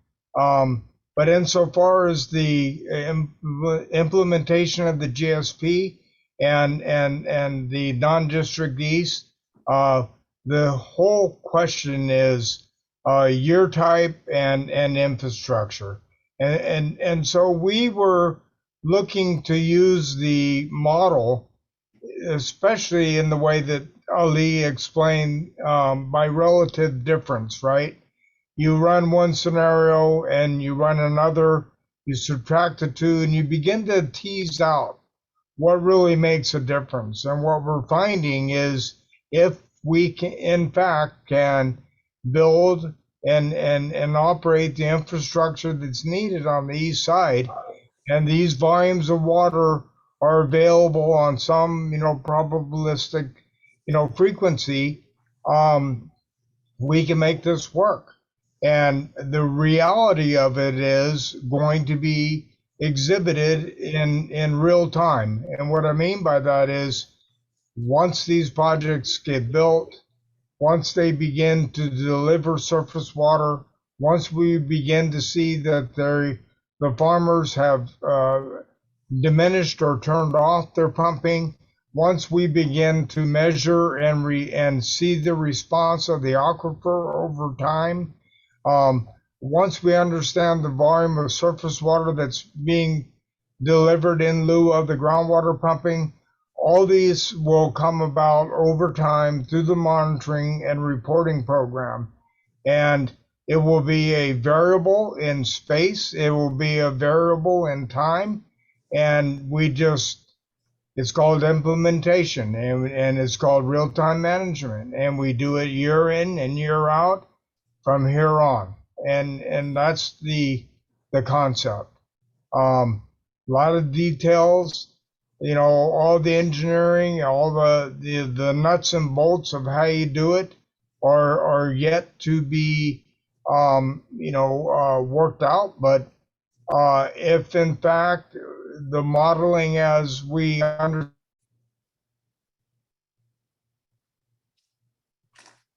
it is showing us that this has feasibility, we're pursuing that. Yeah, thanks, Walt. I also want to add, this is Eric with OID, that we do have an ad hoc committee, a Sigma ad hoc committee here, and we did run these numbers by them just conceptually to make sure they were comfortable at least putting them in to this model and seeing where it got us. So, but obviously no formal terms, negotiations, agreements, nothing of that nature has come to the full board. And so there's still a lot of work to do.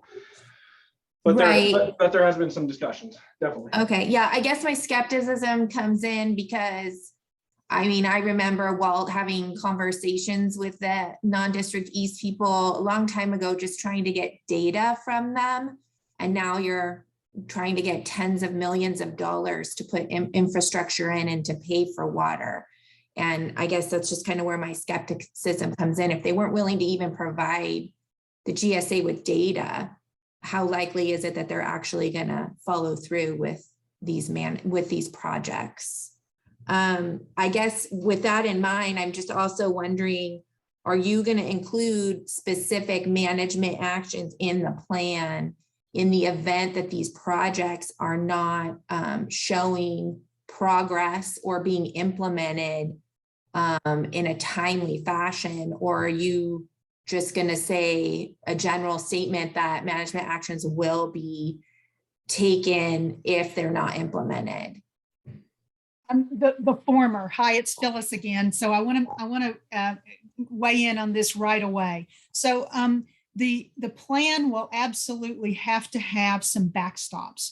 The reason that it's going to have some backstops is because, as everyone knows, we are anticipating that this is going to take a little time. And as a result of that, we are incorporating interim milestones into our analysis. One of the things that we are going to have to be careful about going forward is if we don't get projects going right away, we could find ourselves continuing to decline. If it doesn't rain again, somebody do something about that.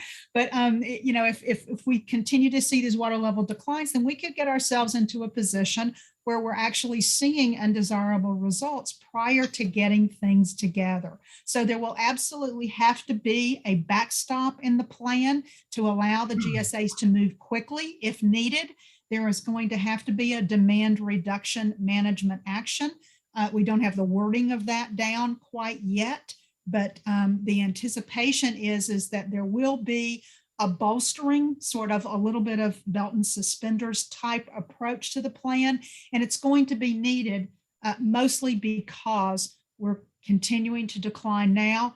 And we anticipate that there will be some time where we will be able to have to allow ourselves to decline in the future. So I want to assure everyone on the call that there will need to be additional backstops and bolstering of the plan, in addition to, we just hope everything goes okay. So. You know, Phyllis, I absolutely agree with that. We have to work both sides of the equation, and always and in every way that we can. I think it takes both sides. But you know, I sound like a broken record, but I'm going to say it again. All January 31, 2022 is a start line. It's not a finish line. It's not a completion line. It's a start line. And that's from that date forward, you know, all this hard work and preparing the initial plan, you know, that's all it gets us is an initial plan. I guarantee as soon as we start implementing it, we're going to learn new things, and we're going to have an opportunity to do 5-year updates. We're going to be preparing and making available to the public annual reports. We will develop a robust monitoring network that will change and get better over time. And the east side, the non-district east side, slowly has come around to the idea of data sharing, and we've already been getting hits, you know, bits and pieces of it coming forward. It takes a different kind of leadership, and we're beginning to see that start to change. And so the idea here is that the real work is in the implementation, and that's where we're going to put all our effort. I guess what I'll add to that too is, in their defense, I mean, you know, there wasn't, we started this process out by modeling to see what the, and with the intention, specific intention of modeling to see what, if any, amount the overdraft was going to be. We got that amount initially from the model, and then because of that, we've had a lot, I mean, not just because of it, but it definitely has been a motivating factor, I think, for them to kind of have more formal discussions, or at least more serious discussions about putting, you know, pen and paper, let's get some real numbers, and then let's run the model to see, could we actually close that gap? Now knowing what they need to do, you know, you may see a complete change, but you know, we haven't seen it yet, but we certainly need the backstop, as Phyllis said. Yeah, I hope you're right on that. I'm just curious on the backstop and those management actions, are those going to be brought to the TAC meeting or the STRGBA meeting, or how are those going to be presented and approved? We can review them at the next STRGBA meeting, but they're also going to be available in the chapters for public comment. So that would be the best place to actually see the details of these. Okay, and that's not expected till November, right? Correct. Okay, and then I have one last like clarifying question, maybe for Ali. One of the slides shows a recharge from canals of 26,200 acre feet. Can you just clarify for me, where is that coming from? How it didn't exist before? Is that a direct result of these additional, or I guess these new transfers to the district east? So this is Ali again, and thank you for that slide. That's correct. Actually, maybe you can go to slide number 17, Andres. And so slide number 17, there we go. Yeah. So yes, we're showing 26,200 approximately, and that is as a result of the conveyance of both the OID and the MID water to these areas, both again during irrigation season and non-irrigation season. You just expect additional seepage, and so again, you know, some of these canals exist, the main canals and so on and so forth. Some of the laterals, they don't necessarily exist. So we've had to make estimates on what a conveyance loss would be on a typical irrigation canal and typical irrigation ditch to make things work in somewhat more closer to reality, so to speak. And that's what the 26,000 acre feet is about. Okay, thank you. Thank you. Sure. Okay, thanks for the question. MID Director Menzinger, you're up. Yes, thank you. I have a lot, unfortunately, to say. So first of all, the question was asked, what, had the MID board decided about the non-district east? And the answer is we've decided nothing about the non-district east. It is true that Chad and the staff gave us a heads up on what's going on. I've been attending these meetings pretty much every one for the last several months, so I have an idea of what's going on. But yeah, the whole thing with the non-district east is very confusing because I don't believe they've organized themselves into a groundwater replenishment district. Making that recharge program with them work is going to be a job. And I don't know what's been done. I assume something's been done, but what the MID has done is that we have in abundant water years, we've agreed to supply any farmer that could tap into our system water at a very reasonable price. And very few have taken advantage of it. It's been less than 5,000 acre feet a year, I think. And that's because, frankly, the farmers have been very short-sighted and been focused on the fact that the price we were charging was maybe $10 more an acre foot than what it cost them to pump them. Although the other problem is not just the water price, it's the infrastructure price. So I have to admit the temporary infrastructure to pump from our system into certain farmers' fields is expensive. So that is an obstacle. So once we have this groundwater plan adopted, presumably as our speakers have mentioned, like Walt, we will work on getting permanent infrastructure, and that will change the cost, that will change the reliability and everything else. But just for the record, the MID board has not yet made a decision on this. We were told during this presentation that we'd use a 50-year historical period to predict the next 50 years. And I go to a lot of water meetings, and everything I've heard suggests that the next 50 years is not going to be like the last 50 years. And it seems like the theme is that the years are going to be more extreme. The drier years are going to be drier, and the wetter years are going to be wetter. So I'd like to ask the experts here, do you think that's true? I think he's talking about you, Phyllis. I think Phyllis has got some connection issues, so I'm gonna chime in, and then Phyllis would maybe when she can come back and she can chime in. This is Ali again, and thanks for that comment. That is a very interesting and very important question. As you well know, DWR has been looking at climate change implications, and word on the street is yes, the wet years are going to be wetter, the dry years are going to be drier. We may have more prolonged drought conditions.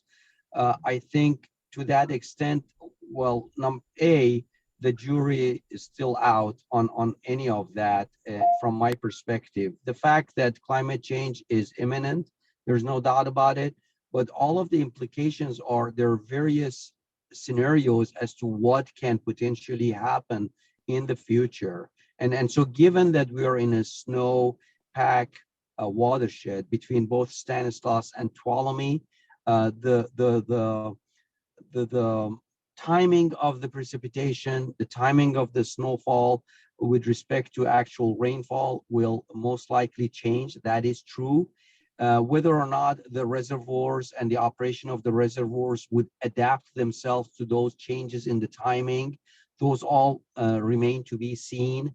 And how the impacts are on actual irrigation practices all have to be seen as well. With respect to changes in the temperature and implications on the evapotranspiration and ET and higher irrigation demands, that is something that most of the climate scenarios are consistent. And so there seems to be higher temperature, maybe 1 to 2, possibly 3-degree temperature change over the next 50 years.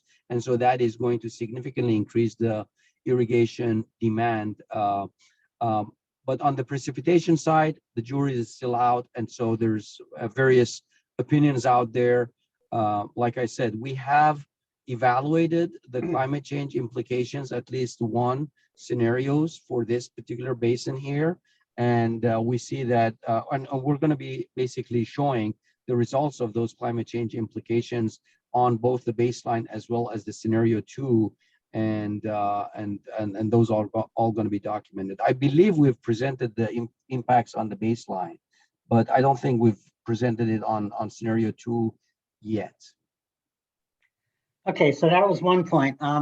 Something that the last questioner brought up, which was a good question, was basically there seems to be a balance, I guess, which is a good thing, between the proposed management actions and the deficit needed to bring the groundwater basin into balance.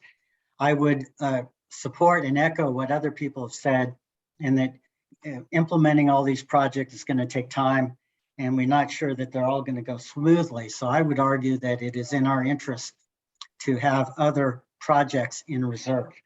And I'm going to mention a couple that have occurred to me that are not yet been considered. The first one is that the Modesto Irrigation District supplies the city of Modesto with drinking water. And we actually have the capacity to supply every drop of drinking water Modesto needs. But the problem is there's some dispute as to how much water MID owes Modesto. And then the city of Modesto has a system where they get about half their water from groundwater wells. And basically the way their water system has been designed, it's not possible for them to use MID surface water exclusively. So presumably that could be changed over a 5 to 10 year, 20-year time frame. And there have been many years where the MID, in an abundant water year, the MID said to the city of Modesto, you can use as much water as you need from us. And basically the amount of water they use doesn't change. It's around 30,000 acre feet, when what they use is something closer to 50,000 acre feet. And so just hypothetically, if the city of Modesto could figure out how to use as much as 40,000 acre feet, of surface water from the MID in those abundant water years when it was available, that would be an additional project that would help bring the groundwater basin into balance.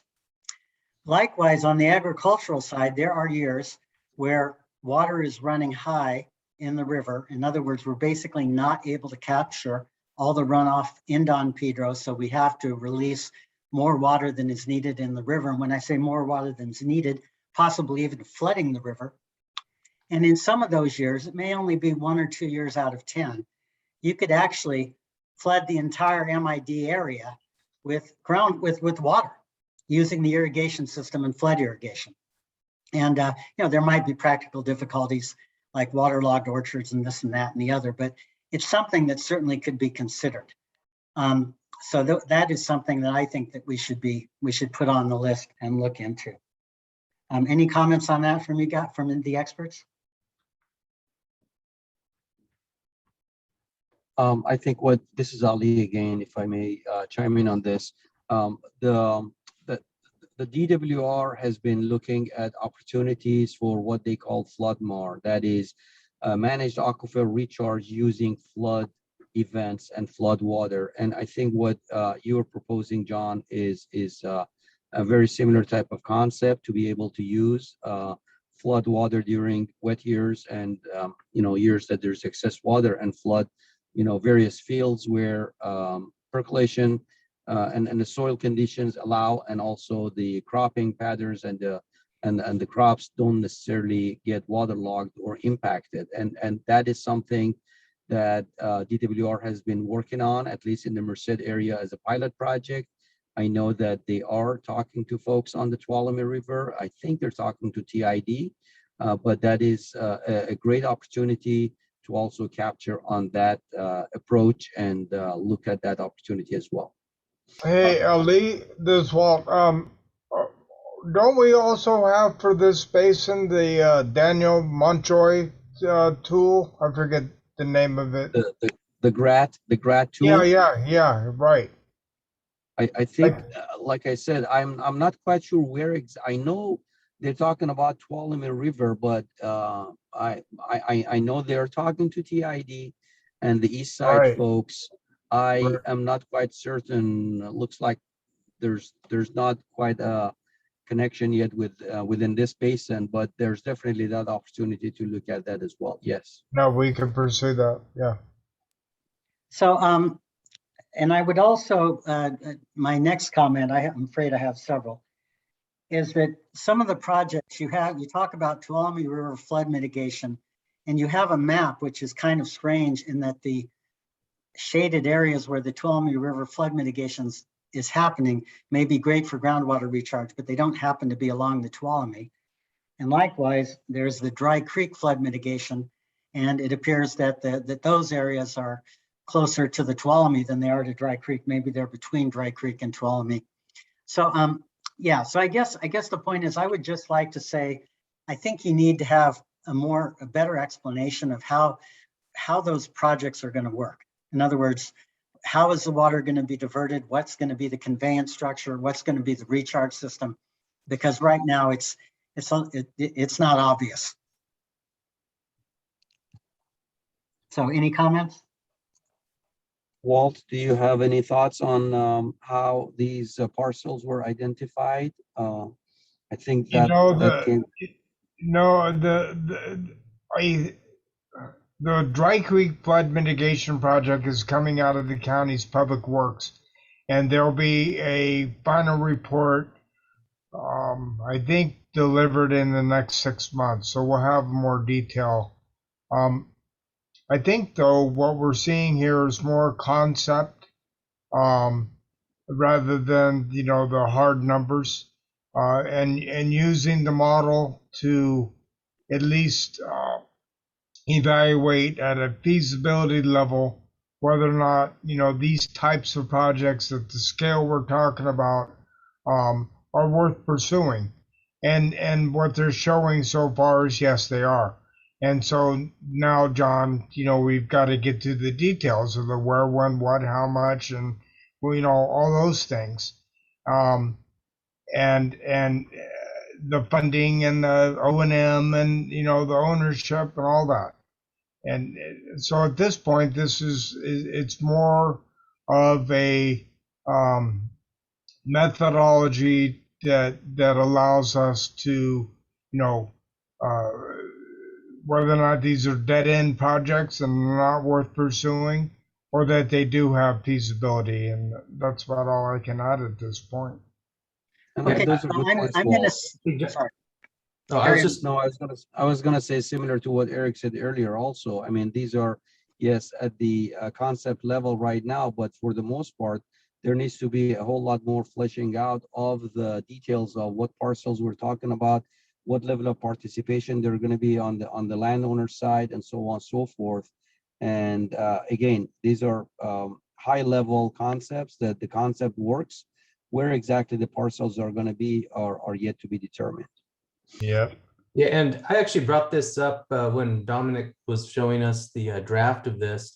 And his response was that the areas shown, and I'm speaking about the Tuolumne River flood project in particular, the areas shown there, it is of a quantity that is commensurate with the application or infiltration rates. So, you know, basically that area that you're seeing represents about the area it would take to infiltrate 20,000 acre-feet per year.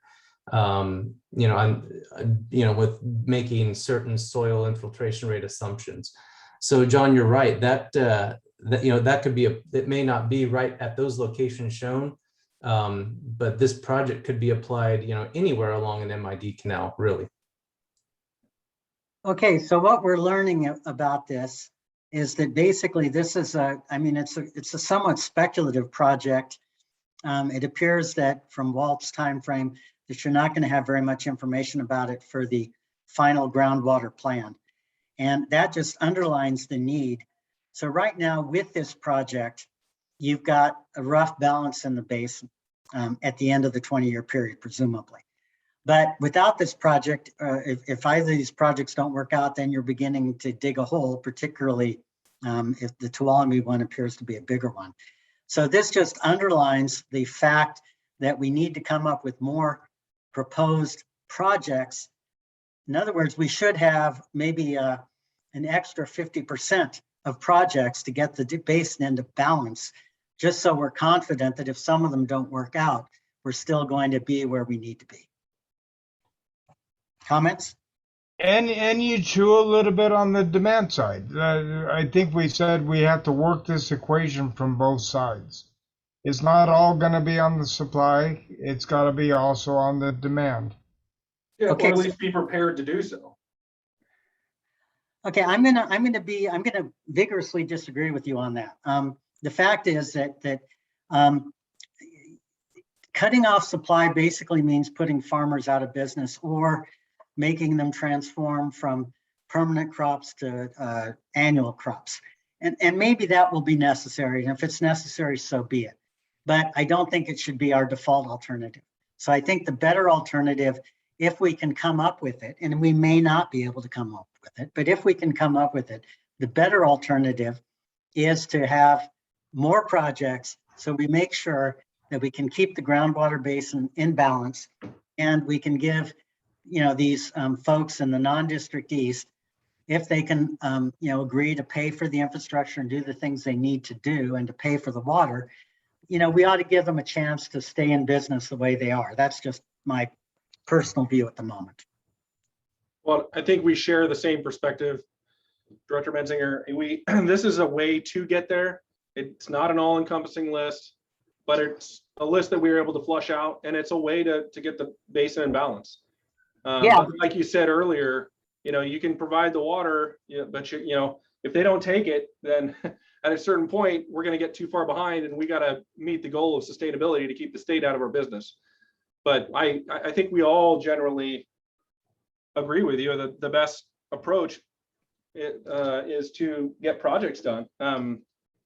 But they've got to do the legwork.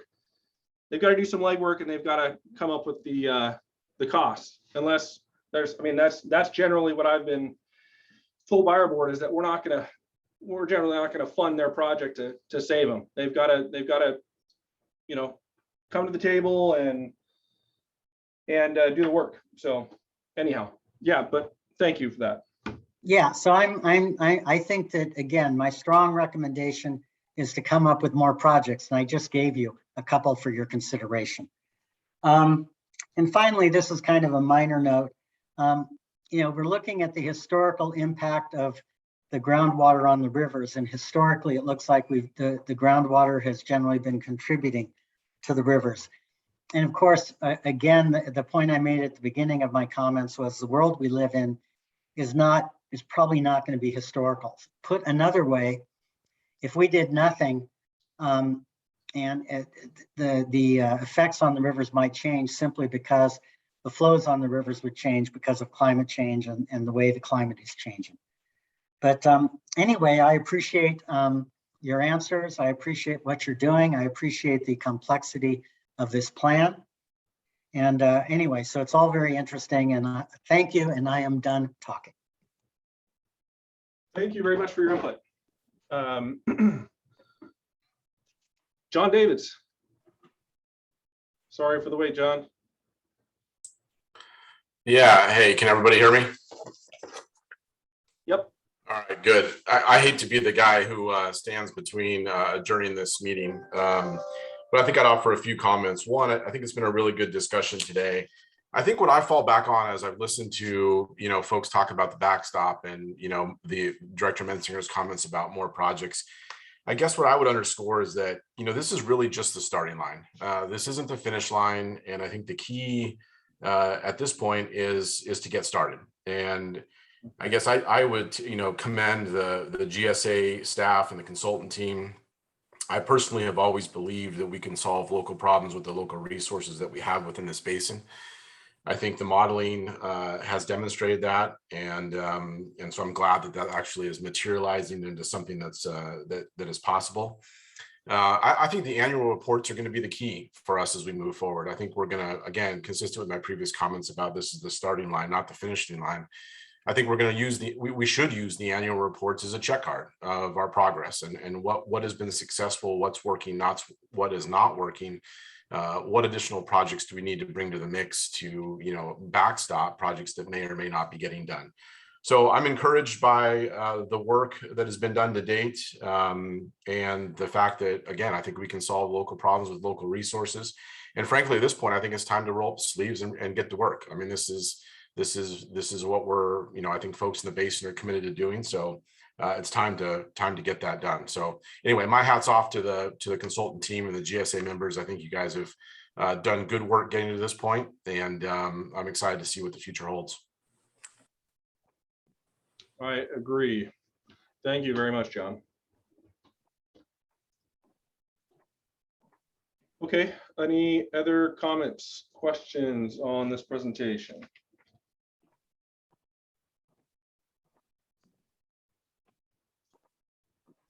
Okay, great. Item number 5, our next meeting is planned for the 10th, November 10th at 1:30.